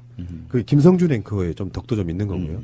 그러다가 시들해졌어요. 완전히 장악되면서. SBS가 왜 그럴 수밖에 없었냐면, SBS는 주체가 기업이 운영하는 방송이기 때문에 MBC나 KBS처럼 방문진이나 KBS 이사회를 통해서 지배받지 않는 것이고 방송통신을 위해서 심의 제재만 받는 정도예요. 그러니까 상대적으로 좀 훨씬 더 편안했던 측면이 없잖아 있는 것이죠. 어쨌든 간에 그런 측면이 있는데 이 상황에서 JTBC가 기존의 지상파들을 월등하게 배 정도로 이기고 있다고 하는 것은 범국민적으로 정말 대단한 신뢰를 받고 있는 거고요. 이게 순간 시청률로만 끝나는 게 아니고요. 포털에 가면 있죠. 뉴스 다시 보기도 있고 다음에 팟캐스트로 나가기도 하죠. 그러니까 이것들이 사실상 KBS 뉴스만큼의 보는 사람이 저는 꽤 많다고 봐요. 우리가 팟캐스트에 익숙한 사람들은 JTBC 그 실시간대로 앉아서 보고 있지 않아도 언젠가 다른 방식으로 보거든요. 그러니까 현재 한국에서 가장 영향력 있는 언론은 JTBC 뉴스라고 저는 보거든요. 그 JTBC 뉴스가 지금 뭐 10주, 11주 연속 1위를 하고 있다는 의미는 언론들의 분석이기도 하지만 저는 동감하기 때문에 이런 거예요. 일단 첫 번째는 손석희에 대한 신뢰. 네. 두 번째는 뉴스의 방식이 다르다는 거예요. 그걸 이제 흔히 말해서 이렇게 표현합니다. 일반 뉴스는 기계적 균형을 유지하기 위해서 객관성을 중심으로 해요. 그 KBS나 MBC가 정상이라고 할지라도 야당 꼭지 보도해주면 여당 꼭지 같이 보도해주면서 기계적 균형을 유지해요. 근데 어떤 사안에 대해서는 기계적 균형을 유지하면 잘못한 여당 쪽에 비판을 막 할애를 해야 되는데 그만큼 야당의 비율을 맞춘다거나 이런 방식으로 하게 되면은 가치가 사라져버리는 측면. 객관적 저널리즘이라고 합니다. 기계적 균형. 그렇게 하지 않고 손석희 쪽을 부르는 것은 이제 맥락 저널리즘이라고요. 맥락이 맞으면 그게 손석희의 워딩 중에 있잖아요. 한 걸음 더 들어가는 뉴스. 네. 그게 이제 맥락 저널리즘이라고 해서 그런 기계적 균형을 맞추는 것이 아니고 선택과 집중일 수도 있어요. 뉴스를 쭉 보고 뉴스밸류라는 게 있단 말이에요. 뉴스의 가치성이 있는데 예전에는 그 뉴스의 가치를 방송국 편집국 또는 청와대가 결정을 하는 시스템. 무슨 꼭지를 앞에 내지 마라. 이 뉴스를 내지 마라. 꼭 내야겠으면 뭐 10꼭지 이후에 집어넣어라. 이런 방식으로 보도 지침이 그 그런 순서가 거잖아요. 있으니까요. 그런 뉴스가 아니고 손석희의 뉴스는 선택과 집중 면에서는 그런 측면이 있다는 거죠. 오늘 진짜 중요한 뉴스 이거라고 생각하면 집중적으로 그것만 파는 거예요. 네. 그래서 관련된 보도를 한 꼭지, 두 꼭지, 세 꼭지 또는 기자가 직접 나와갖고 그거에 대한 이야기를 맥락을 짚어주고 거기에 대해서 개념을 이해시켜 주려고 노력한다는 거죠. 네, 좀 친절한 뉴스인다는 생각이 많이 들어요. 그리고 SNS를 통해서 시청자와 소통도 많고요. 왜 이번에 이재명 전원책이 나온 100분 토론에 관해서 이제 팩트 체크라고 해가지고 누가 팩트가 맞는지에 대한 애프터 서비스 이런 것도 굉장히 되게 좋았거든요. 한마디로 피드백이 되는 그런 뉴스라고 봐야죠. 그러니까 우리는 기존의 뉴스 문법이 어떤 거였냐면은 기자가 낮에 현장에 나가서 취재를 해와요. 찍어도 오고 코멘트도 만들어서 이렇게 해와요. 그 사이 뉴스가 시작되기 전에 기자들이 막 편집을 해요. 그 사이에 뉴스를 만드는 곳에서는 무엇을 해야 되냐면은 여기서 이제 앵커라는 개념이 제가 소개를 해드리면은 웬만한 사람들 아는 얘기인데 손석희의 지점이 좀 애매한 부분이 없지 않아 있어요. 손석희를 많은 사람들이 아나운서라고 생각합니다. 사실 맞고 시작도 아나운서로 했고요. 그 앵커라고 하는 거는 원래 뜻은 배가 달려있는 닻을 말하는 거예요. 아, 그 앵커가 그 네. 앵커예요? 네, 같은 말이에요. 몰랐다. 그래서 배가 떠내려가지 않게 이렇게 고정해주는 역할을 하죠. 다른 표현 방식으로 말하면은 보도국에서 그 뉴스를 중심을 잡아주는 역할을 하는 사람이 앵커입니다. 그리고 끌어가는 사람이에요. 그러니까 사전적 의미는 시작은 똑같은 그런 의미를 갖고 앵커라는 말이 만들어지면서 또 하나의 사전적 의미가 붙은 거죠. 시작은 그 배에서 나왔다고 보시면 되는데 그러다 보니까 방송국 시스템 속에 들어가면은 현대에 오면 올수록 아나운서들은 연예인화됩니다. 그러니까 아나운서여서 뉴스를 읽는 사람은 사실 앵커라고 부르면 안 되는 거예요. 그래서 각 주요 방송사의 보도국의 보도 뉴스는 아나운서가 진행하는 게 아니고 기자들이 진행합니다. 옛날에 엄기영 같은 사람, 국회의원하고 있는 정동영 같은 사람, 박영선 같은 사람들이 다 기자 출신 앵커들입니다. 9시 뉴스, 8시 뉴스는 그 방송국의 보도 기능의 코어이자 핵심이에요.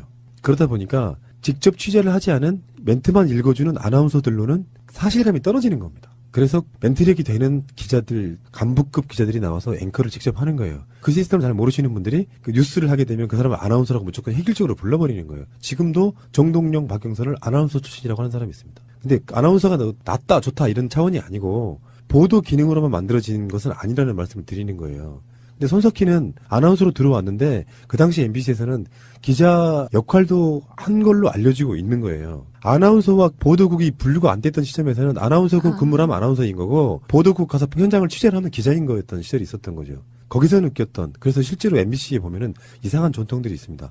처음에 아나운서로 들어왔던 사람들이 아나운서로는 사실 저널리즘을 할 수가 없구나라는 걸 깨달으면 기자시험 다시 보고 들어온 케이스가 굉장히 많아요. 아, 네, 그랬다는 케이스 많이 들어봤어요. 자기 스스로 뭔가 자기가 하는 말이 무엇인지 더 알고자 하는 그런 욕심이 생기면 기자 시험을 다시 봐서 다시 들어오시더라고요. 그리고 MBC의 유명한 앵커들, 이 사람들이 처음에 아나운서로 들어왔다가 기자로, 그러니까 같은 방송사 내에서 직업을 바꾼 케이스는 되게 많아요. 근데 지금 뉴스 하시는 분들, 현재 손석희와 비교가 되는 그 앵커들은 다 사실은 기자 출신들이고요. 손석희 자체는 굉장히 특이한 종류의 언론인인 거예요. 그들의 입장에서 보면은. 그러니까 손석희가 명성을 얻은 데는 JTBC 뉴스가 아니고 100분 토론이라든지 아침에 했던 손석희만의 그 라디오 방송 있잖아요. 시선 집중 같은 걸 하게 되면서 그 신뢰 이미지를 쌓아왔는데 손석희는 우리 쪽 언론인이 아닙니다. 아, 그런가요? 그거 자체가 손석희를 욕먹이는 행위예요. 예를 들어서 촛불 집회에 관련해가지고 박근혜 변호인단이 뭐라고 했냐면은 저 촛불은 민심이 아니다. 좌파들 일부 빨갱이들이 선동해서 만든 행사다라고 얘기했잖아요. 그것은 뭐냐면 대부분의 대표적인 갈라치기거든요. 그 사람들을 다 민의를 좌파 빨갱이들의 선동에 놀아난 사람들로 폄하하는 거잖아요. 그쪽을 선동함에 있어갖고 이런 게 있죠. 손석희는 원래 진보 좌파 출신이야라고 이야기해버리면은 손석희 뉴스 가치가 반으로 떨어지는 겁니다. 그래서 손석희를 우리 쪽 언론이라고 생각하거나 말하면 안 되는 거예요. 말도 안 되는 거지 그게. 진짜로 균형감, 공정성이란 현상 있는 그대로 말하는데 어쩔 때는 상황에 따라서 진보 쪽에 유리할 수도 있고 어쩔 때는 수구 골통 세력들한테 유리할 수도 있지만 손석희가 그 지점에 한 중간을 유지하고 있어줘야 되는 대목은 그가 사실은 진보 쪽이 아님에도 불구하고 공정하게 깠더니 최순실 박근혜가 나쁘더라. 이 공식이 성립돼야 되는데 저쪽에 계속되는 프레임은 손석희 씨가 좌파이기 때문에 우파를 깐다고 얘기해버릴 수도 있는 거죠.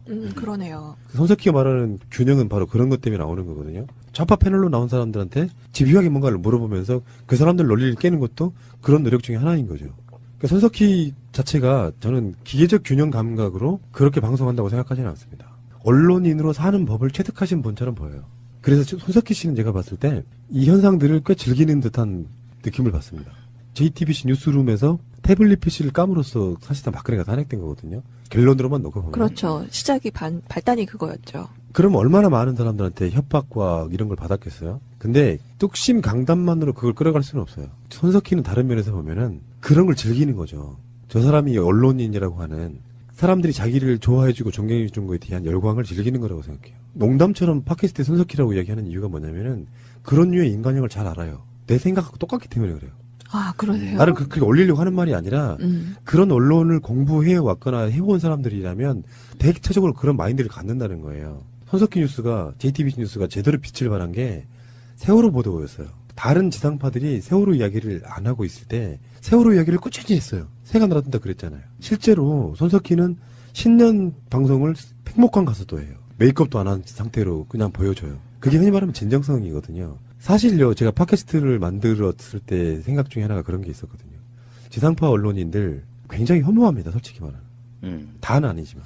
언론고시 통과해가지고 좋은 차 타고 얼굴에 기름 번지르르하게 흐르고 좋은 옷 입고 방송사 출퇴근하면 사람들이 알아봐주고 존경해주고 어디 가면 언론인이라고 대접받고 하지만 정부 이정현 같은 사람들이 전화해대면 거기에 맞춰주고 그런 방송이나 보도를 하고 있는 자들이 언론인이라고 혹한이 우리나라에서 가장 영향력 있는 분야에 있는 거예요.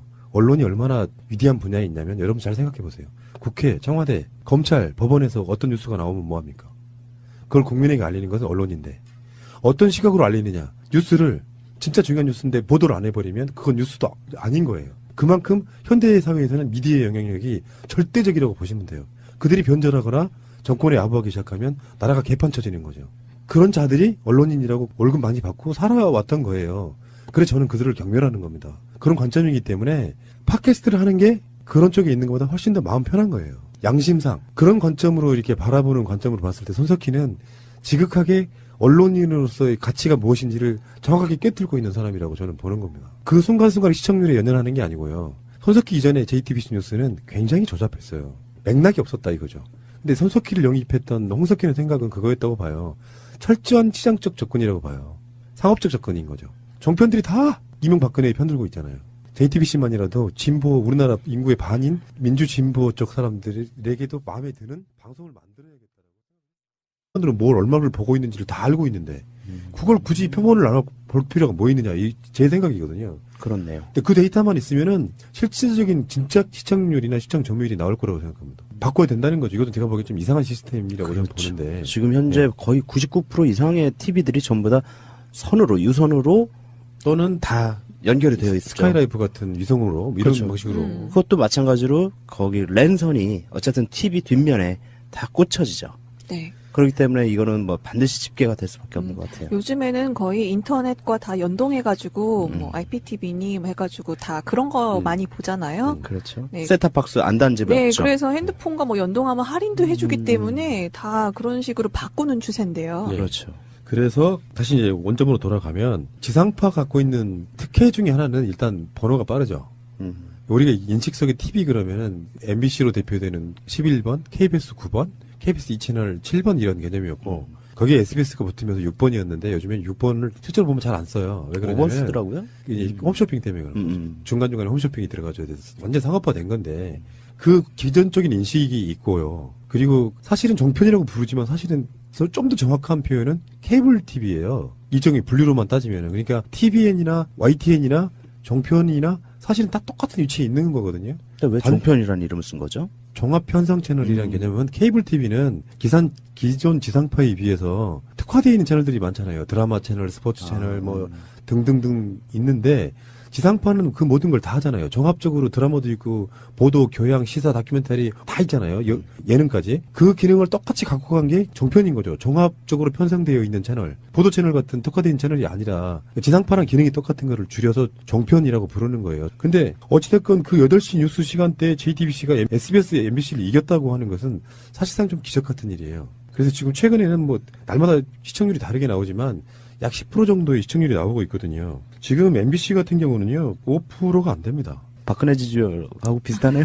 대지상파가 그렇다는 거고, SBS는 예전에 지상파들끼리 경쟁할 때는 SBS 가장 선명했어요. 마치 공영방송 같았어. 그 김성준 앵커의 좀 덕도 좀 있는 거고요.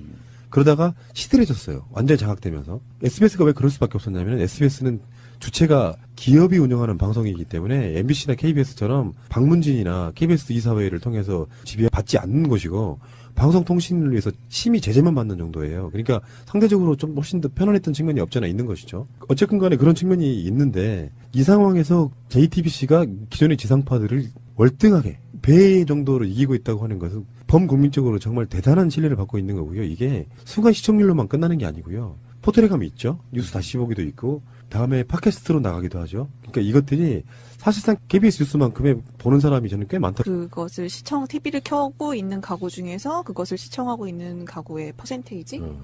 어설프게 알고 계십니다. 아, 그런가요? 설명해드릴게요. 시청 점유율하고 시청률이 있는데, 말이 헷갈리니까 사람들이 이해를 못 하시는 측면이 있어요. 혹시 보현님은 시청률과 시청 점유율이 뭐가 다른지 알아요? 아니요. 근데 이걸 되게 어렵게 설명드려요. 예를 들면 뭐 시청률이 이렇게 표현합니다. 텔레비전의 특정 프로그램 또는 특정 시간대를 시청한 개인 또는 세대가 그 당시 방송을 시청할 수 있는 상태에 있었던 개인 또는 세대의 총수에 대한 비율. 뭔 말인지 알겠어요? 너무 어려워요. 쉽게 설명해드리면 시청률은 TV 시청이 가능한 모든 가능한 텔레비전 중에 점유율이에요. 안 켜 있어도 시청률이 포함되는 거죠. 그게 시청률이고, 시청 점유율은 켠 상태에 있는 텔레비전들 중에 그러니까 시청 점유율이 더 중요하겠죠.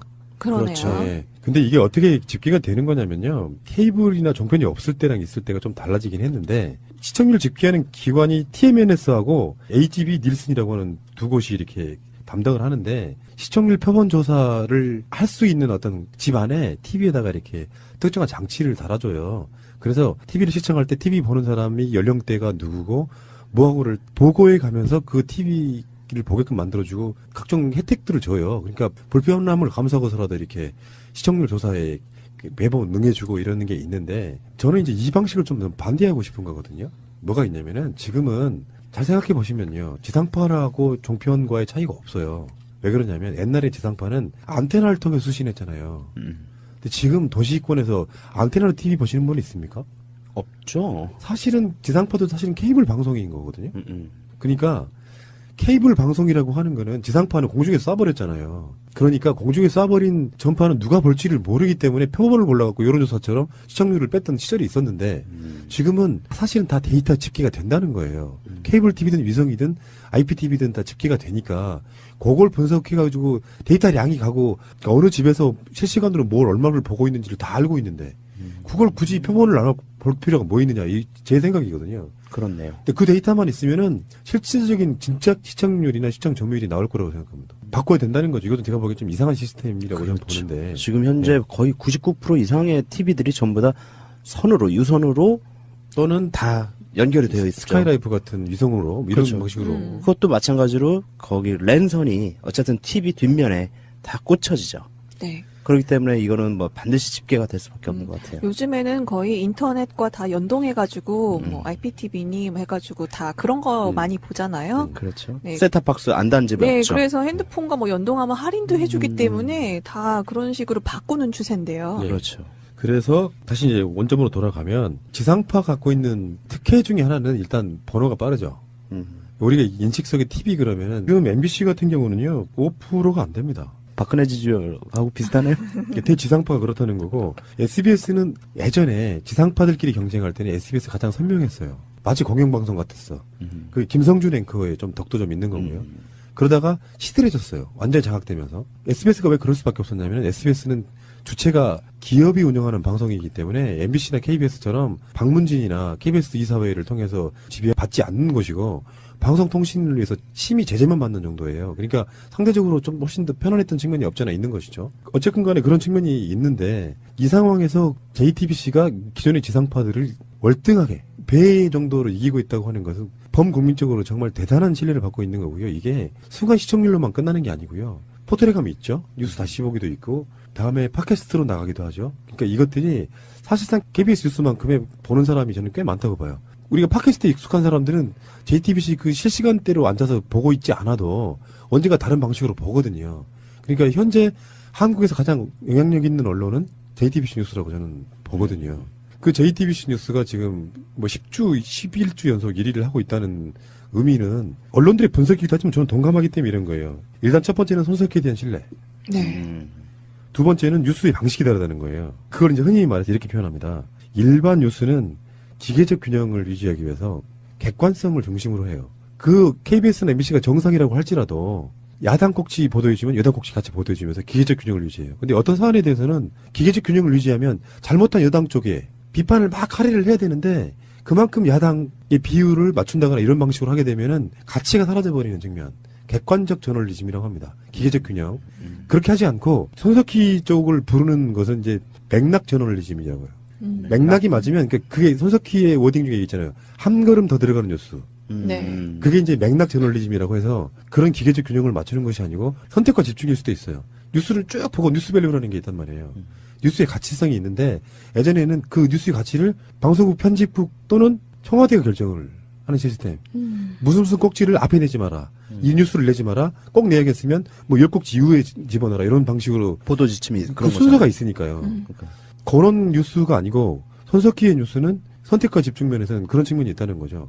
오늘 진짜 중요한 뉴스 이거라고 생각하면 집중적으로 그것만 파는 거예요. 네. 그래서 관련된 보도를 한 꼭지, 두 꼭지, 세 꼭지 또는 기자가 직접 나와갖고 그거에 대한 이야기를 맥락을 짚어주고 거기에 대해서 개념을 이해시켜 주려고 노력한다는 거죠. 네, 좀 친절한 뉴스인다는 생각이 많이 들어요. 그리고 SNS를 통해서 시청자와 소통도 많고요. 왜 이번에 이재명 전원책이 나온 100분 토론에 관해서 이제 팩트 체크라고 해가지고 누가 팩트가 맞는지에 대한 애프터 서비스 이런 것도 굉장히 되게 좋았거든요. 한마디로 피드백. 예.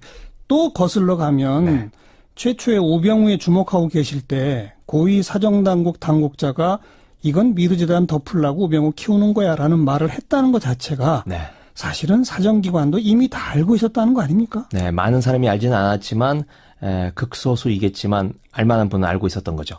그 얘기는 네. 우리 정부 조직 시스템이 제대로만 굴러갔다면 네, 일이 그렇습니다. 이 지경까지 안 가게 사실 다 차단했어야 되는 거 아닌가요? 그렇죠. 윤용 장관 같은 경우에도 그런 네. 경우죠. 그렇죠. 네. 중간중간에 공무원들이 자신의 어떤 최소한의 영혼을 지니고 자기 역할을 했으면 그렇게 블랙리스트가 그렇게까지 가지는 않겠죠. 하지만 문제가 터지니까 블랙리스트의 실체와 그 전모가 드러나는 거 아니겠습니까? 예. 그리고 TV조선도 사실 최순실 존재까지 알고도 네, 알고 있었습니다. 처음에 보도를 안 했잖아요. 네, 알고 있었지만 청와대 반격이 들어오니까 보도를 멈추고 최순실의 최자도 못 꺼냈던 상황입니다. 그 네. 당시. 정부기구, 언론이 제대로 작동했다면 잊지 않아도 될 일이 벌어진 거죠? 그렇습니다. 네. 앞으로는 어떻게 될까요? 이런 큰일을 겪었으니 진전이 있겠죠. 발전이 있겠죠. 그렇다고 한꺼번에 모든 게 다 변화되리라고 저는 생각하지 않습니다. 하지만 이런 일들이 공직자 또는 일반 시민 모두의 머릿속에 각인이 되면서 예. 우리 사회가 조금씩 희망적인 방향으로 진전이 있지 않을까 그렇게 기대를 해봅니다. 다시 이런 일 없겠죠, 이제? 그것까지 장담할 수는 없겠습니다. 하지만 이렇게까지 그렇죠. 희대의 사건은 없으리라고 생각합니다. 특별 취재반은 지금은 해체됐습니까? 네, 해체됐습니다. 그럼 김의겸 기자는 지금 뭘 취재하고 계십니까? 지금 저는 원래 있던 여의도 정치부속으로 돌아가서 네. 지금 대선을 취재하고 있습니다. 네. 처음 시작했던 우병우로부터 출발했다고 그랬잖아요. 네. 근데 그 우병우만 지금 구속이 안 돼 있네요. 네, 그만큼 이제 검찰 조직이 강고하고 어떤 조직의 자기 보호 본능 이게 강하다고 봐야겠죠. 특히 우병우가 심어놓은 그 라인, 이른바 우병우 라인이 있기 때문에 초기에 초기에 수사는 초기에 해야 되는 건데 증거를 잡아야 되는데 그 타이밍을 놓쳐버렸다 이렇게 볼 수 있겠습니다. 네. 자, 다음에 또 큰 특종을 하시길 바라겠습니다만 이런 일이 또 안 벌어져야 되기 때문에 네, 그렇죠. 특종 못 하셔도 상관없습니다.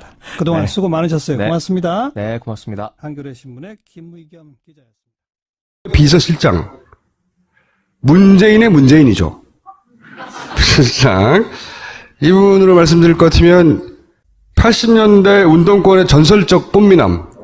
네. 대단한 인기였어요. 그때 여학생들 사이에. 그럼 뭐 하나. 역할도 한 걸로 알려지고 있는 거예요. 아나운서와 보도국이 분류가 안 됐던 시점에서는 아나운서국 근무를 하면 아나운서인 거고 보도국 가서 현장을 취재를 하면 기자인 거였던 시절이 있었던 거죠. 거기서 느꼈던, 그래서 실제로 MBC에 보면은 이상한 전통들이 있습니다. 처음에 아나운서로 들어왔던 사람들이 아나운서로는 사실 저널리즘을 할 수가 없구나라는 걸 깨달으면 기자시험 다시 보고 들어온 케이스가 굉장히 많아요. 네, 그랬다는 케이스 많이 들어봤어요. 자기 스스로 뭔가 자기가 하는 말이 무엇인지 더 알고자 하는 그런 욕심이 생기면 기자 시험을 다시 봐서 다시 들어오시더라고요. 그리고 MBC의 유명한 앵커들, 이 사람들이 처음에 아나운서로 들어왔다가 기자로, 그러니까 같은 방송사 내에서 직업을 바꾼 케이스는 되게 많아요. 근데 지금 뉴스 하시는 분들, 현재 손석희와 비교가 되는 그 앵커들은 다 사실은 기자 출신들이고요. 손석희 자체는 굉장히 특이한 종류의 언론인인 거예요. 그들의 입장에서 보면은. 그러니까 손석희가 명성을 얻은 데는 JTBC 뉴스가 아니고 백분 토론이라든지 아침에 했던 손석희만의 그 라디오 방송 있잖아요. 시선 집중 같은 걸 하게 되면서 그 신뢰 이미지를 쌓아왔는데 손석희는 우리 쪽 언론인이 아닙니다. 그런가요? 그거 자체가 손석희를 욕먹이는 행위예요. 예를 들어서 촛불 집회에 관련해 가지고 박근혜 변호인단이 뭐라고 했냐면은 저 촛불은 민심이 아니다. 좌파들 일부 빨갱이들이 선동해서 만든 행사다라고 얘기했잖아요. 그것은 뭐냐면 대부분의 대표적인 갈라치기거든요. 그 사람들을 다 민의를 좌파 빨갱이들의 선동에 노련한 사람들로 폄하하는 거잖아요. 그쪽을 선동함에 있어갖고 이런 게 있죠. 손석희는 원래 진보 좌파 출신이야라고 이야기해버리면은 손석희 뉴스 가치가 반으로 떨어지는 겁니다. 그래서 손석희를 우리 쪽 언론이라고 생각하거나 말하면 안 되는 거예요. 말도 안 되는 거지 그게. 진짜로 균형감, 공정성이란 현상 있는 그대로 말하는데 어쩔 때는 상황에 따라서 진보 쪽에 유리할 수도 있고 어쩔 때는 수구 골동 세력들한테 유리할 수도 있지만 손석희가 그 지점에 한 중간을 유지하고 있어줘야 되는 대목은 그가 사실은 진보 쪽이 아님에도 불구하고 공정하게 깠더니 최순실 박근혜가 나쁘더라. 이 공식이 성립돼야 되는데 저쪽에 계속되는 프레임은 손석희가 좌파이기 때문에 우파를 깐다고 얘기해버릴 수도 있는 거죠.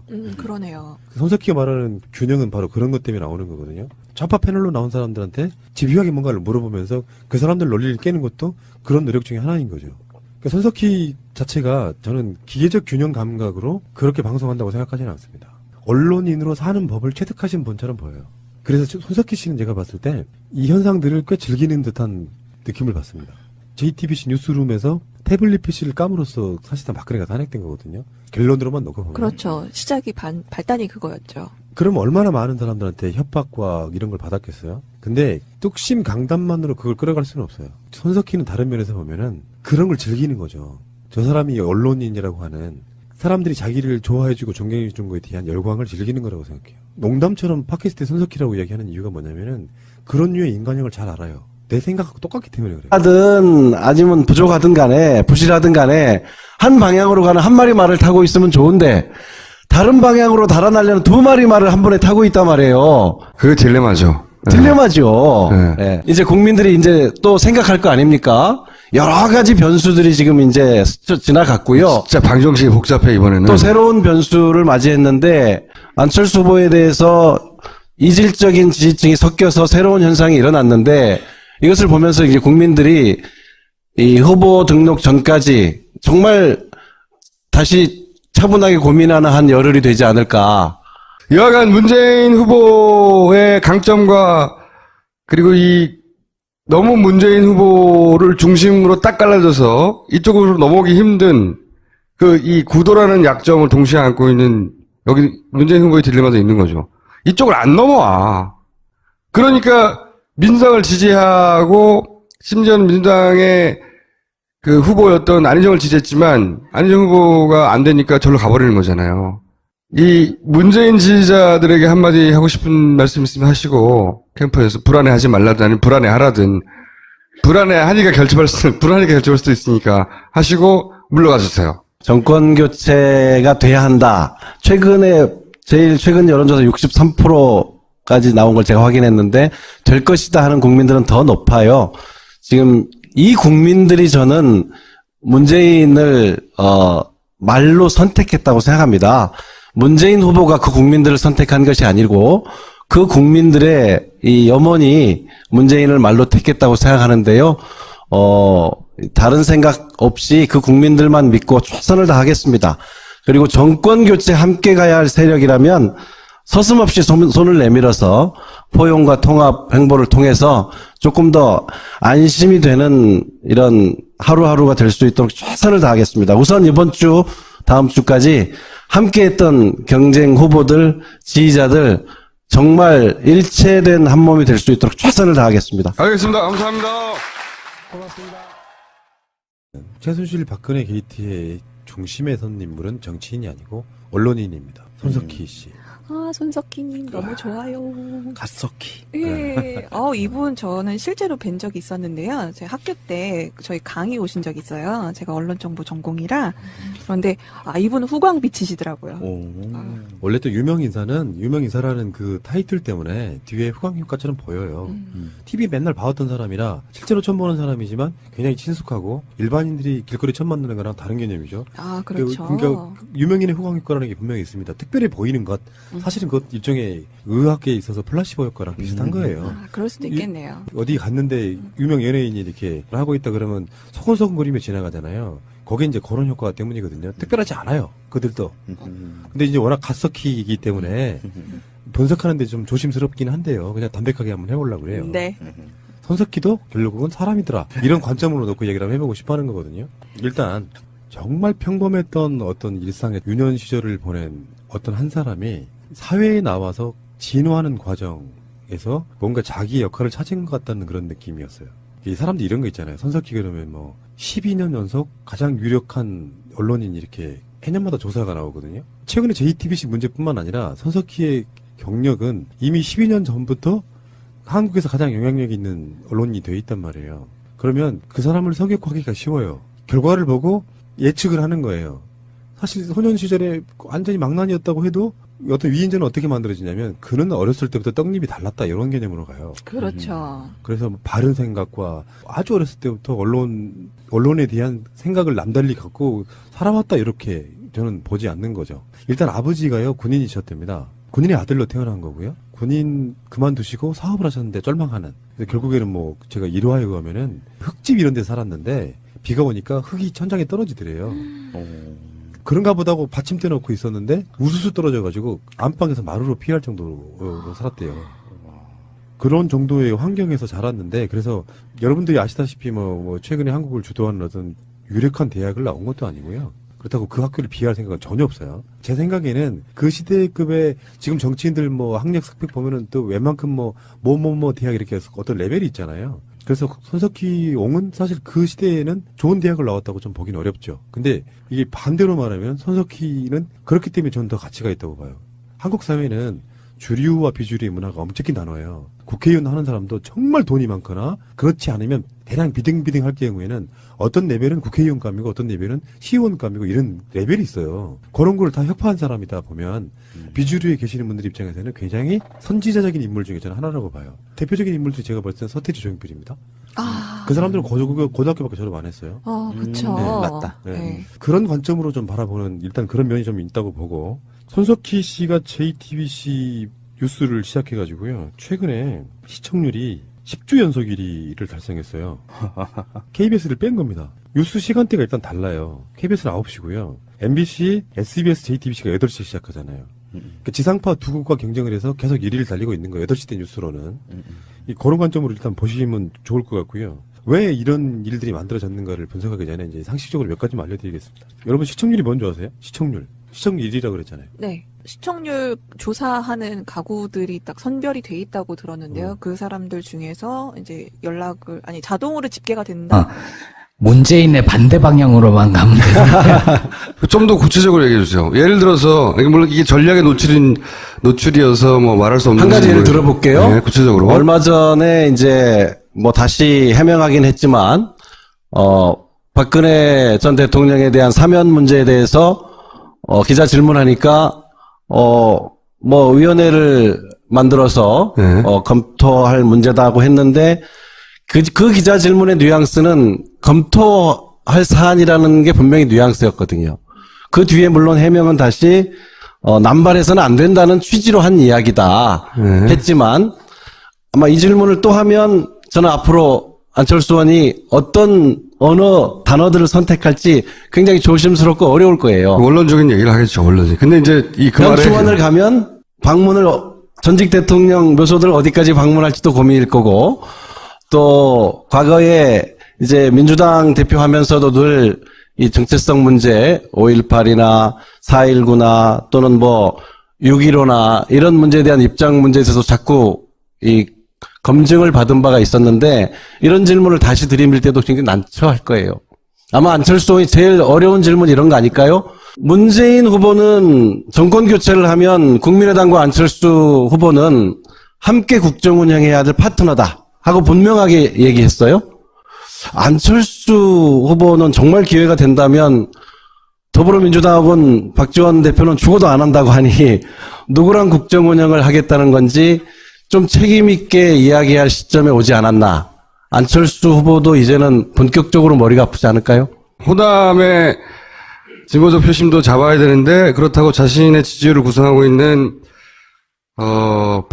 그 보수 표심도 잡아야 되니까 그게 갈라지는 지점에 질문을 하거나 갈라지는 지점에 의문을 던질 때 어떻게 대응하느냐 딜레마일 것이다. 아마 자유한국당 후보나 바른정당 후보들이 또 묻겠죠.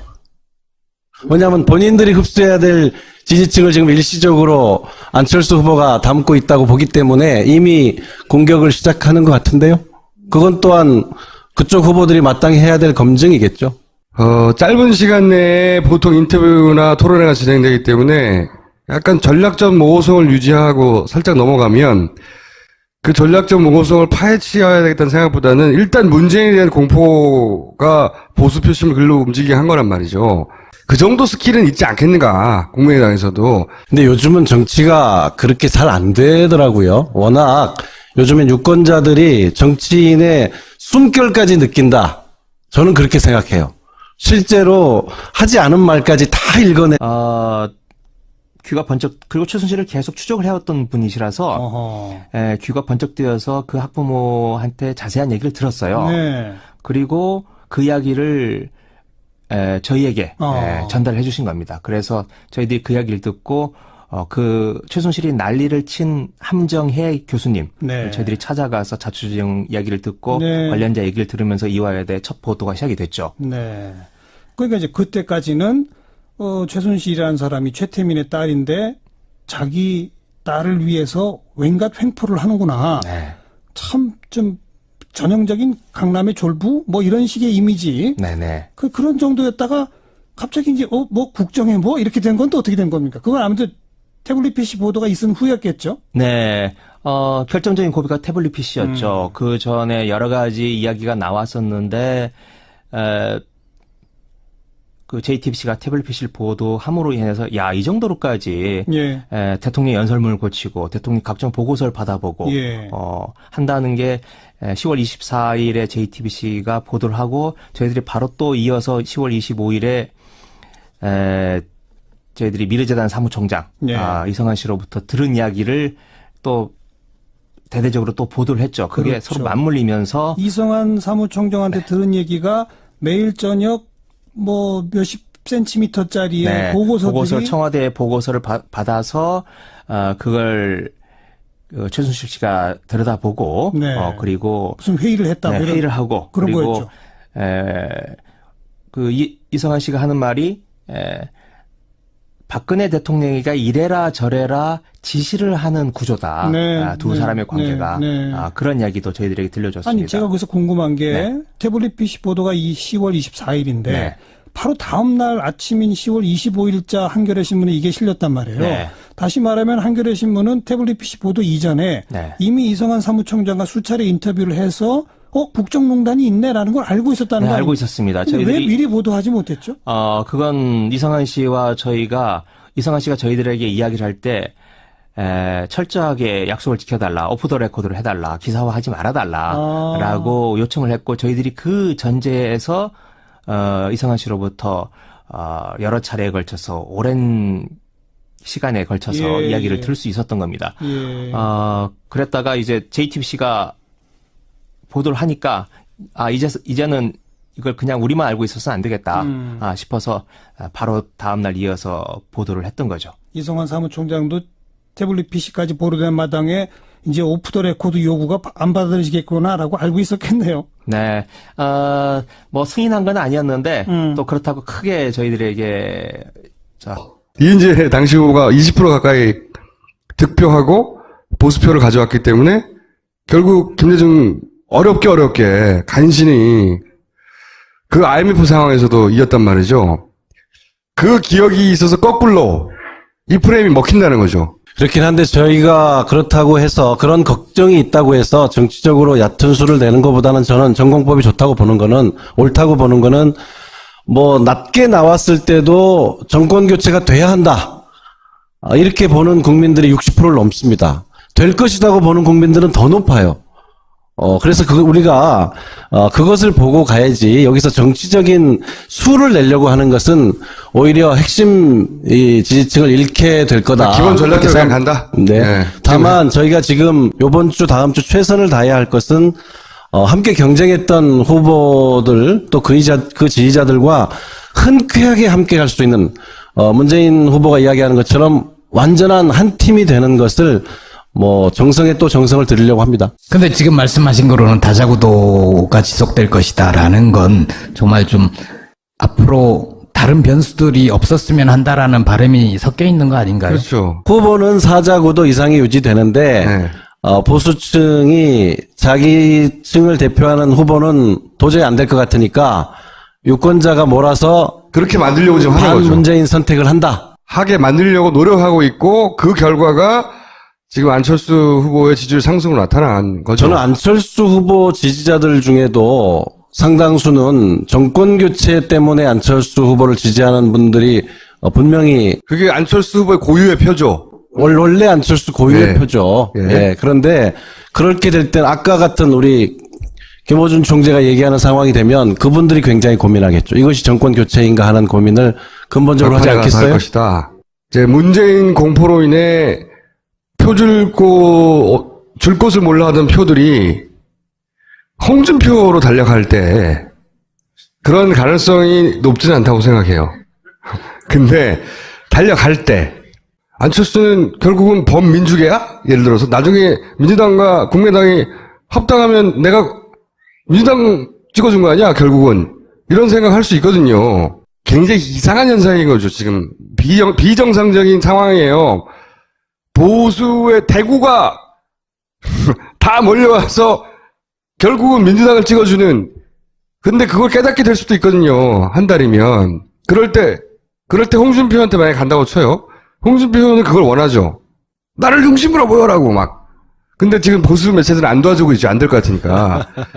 근데 어제 손석희 사장에게 말도 안 되는 태도를 보이는 건 진보 진영에는 주체가 기업이 운영하는 방송이기 때문에 MBC나 KBS처럼 방문진이나 KBS 이사회를 통해서 지배받지 않는 것이고 방송통신을 위해서 심의 제재만 받는 정도예요. 그러니까 상대적으로 좀 훨씬 더 편안했던 측면이 없지 않아 있는 것이죠. 어쨌든 간에 그런 측면이 있는데 이 상황에서 JTBC가 기존의 지상파들을 월등하게 배 정도로 이기고 있다고 하는 것은 범국민적으로 정말 대단한 신뢰를 받고 있는 거고요. 이게 순간 시청률로만 끝나는 게 아니고요. 포털에 가면 있죠. 뉴스 다시 보기도 있고 다음에 팟캐스트로 나가기도 하죠. 그러니까 이것들이 사실상 KBS 뉴스만큼의 보는 사람이 저는 꽤 많다고 봐요. 우리가 팟캐스트에 익숙한 사람들은 JTBC 그 실시간대로 앉아서 보고 있지 않아도 언젠가 다른 방식으로 보거든요.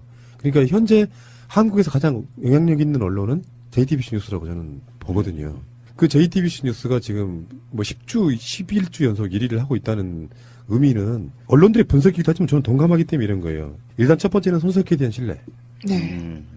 두 번째는 뉴스의 방식이 다르다는 거예요. 그걸 이제 흔히 말해서 이렇게 표현합니다. 일반 뉴스는 기계적 균형을 유지하기 위해서 객관성을 중심으로 해요. 그 KBS나 MBC가 정상이라고 할지라도 야당 꼭지 보도해주면 여당 꼭지 같이 보도해주면서 기계적 균형을 유지해요. 근데 어떤 사안에 대해서는 기계적 균형을 유지하면 잘못한 여당 쪽에 비판을 막 할애를 해야 되는데 그만큼 야당의 비율을 맞춘다거나 이런 방식으로 하게 되면은 가치가 사라져버리는 측면.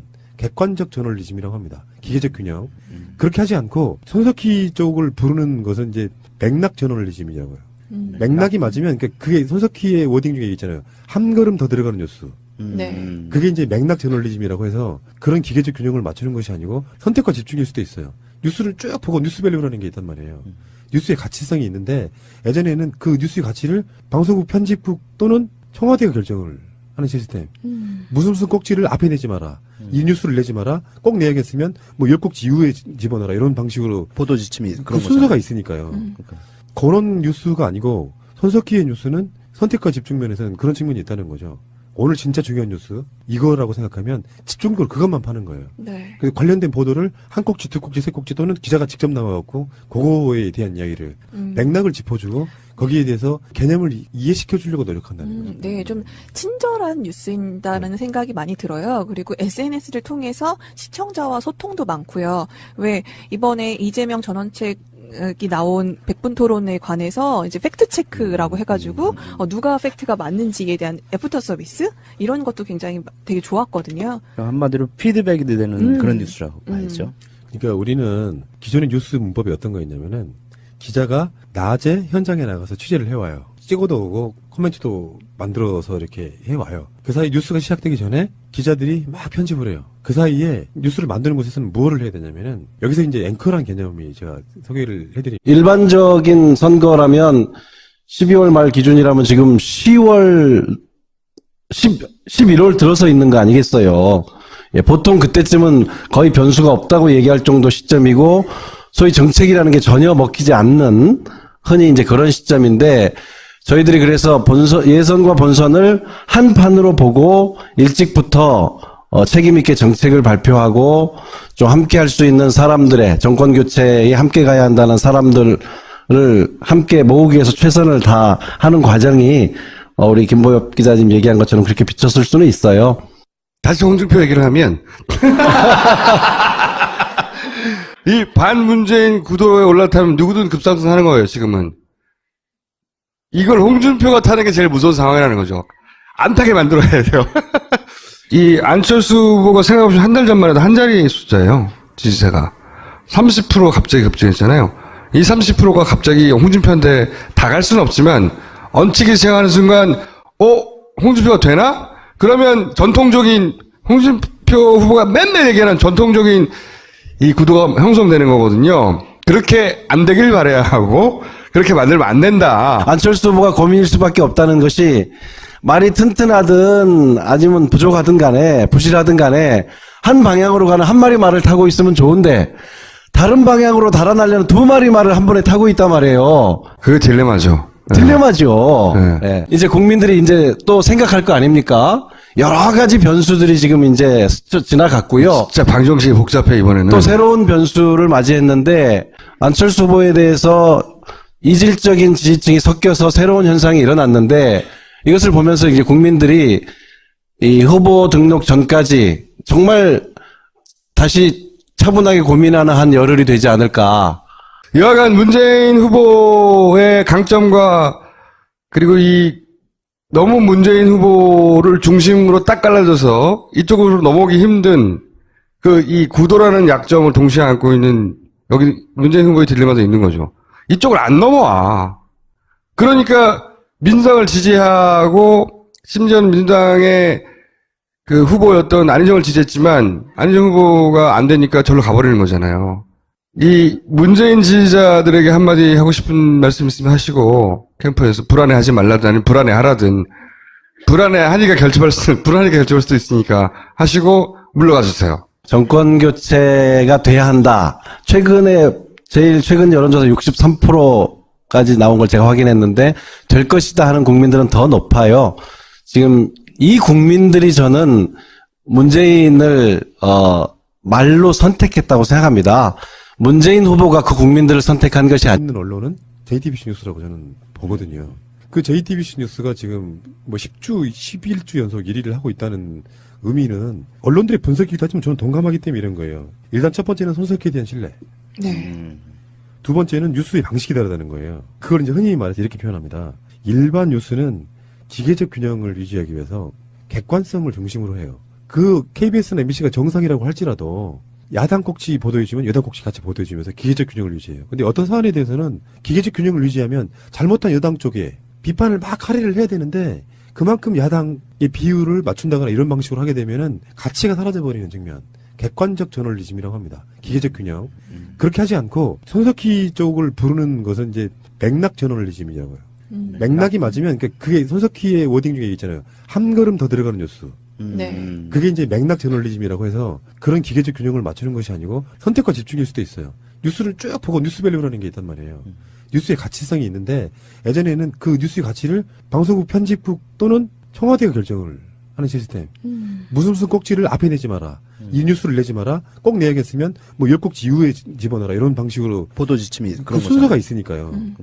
그런 뉴스가 아니고 손석희의 뉴스는 선택과 집중 면에서는 그런 측면이 있다는 거죠.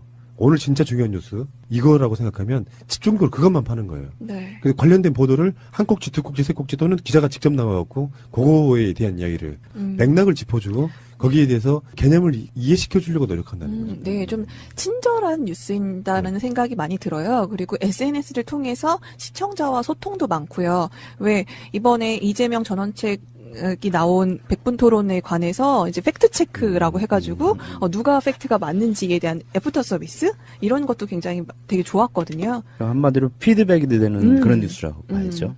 그러니까 우리는 기존의 뉴스 문법이 어떤 거였냐면은 기자가 낮에 현장에 나가서 취재를 해와요. 찍어도 오고 코멘트도 만들어서 이렇게 해와요. 그 사이 뉴스가 시작되기 전에 기자들이 막 편집을 해요. 그 사이에 뉴스를 만드는 곳에서는 무엇을 해야 되냐면은 여기서 이제 앵커란 개념이 제가 소개를 해드리면은 웬만한 사람들 아는 얘기인데 손석희의 지점이 좀 애매한 부분이 없지 않아 있어요. 손석희를 많은 사람들이 아나운서라고 생각합니다. 사실 맞고 시작도 아나운서로 했고요. 그 앵커라고 하는 거는 원래 뜻은 배가 달려있는 닻을 말하는 거예요. 아, 그 앵커가 그 네. 앵커예요? 네, 같은 말이에요. 몰랐다. 그래서 배가 떠내려가지 않게 이렇게 고정해주는 역할을 하죠. 다른 표현 방식으로 말하면은 보도국에서 그 뉴스를 중심을 잡아주는 역할을 하는 사람이 앵커입니다. 그리고 끌어가는 사람이에요. 그러니까 사전적 의미는 시작은 똑같은 그런 의미를 갖고 앵커라는 말이 만들어지면서 또 하나의 사전적 의미가 붙은 거죠. 시작은 그 배에서 나왔다고 보시면 되는데 그러다 보니까 방송국 시스템 속에 들어가면은 현대에 오면 올수록 아나운서들은 연예인화됩니다. 그러니까 아나운서여서 뉴스를 읽는 사람은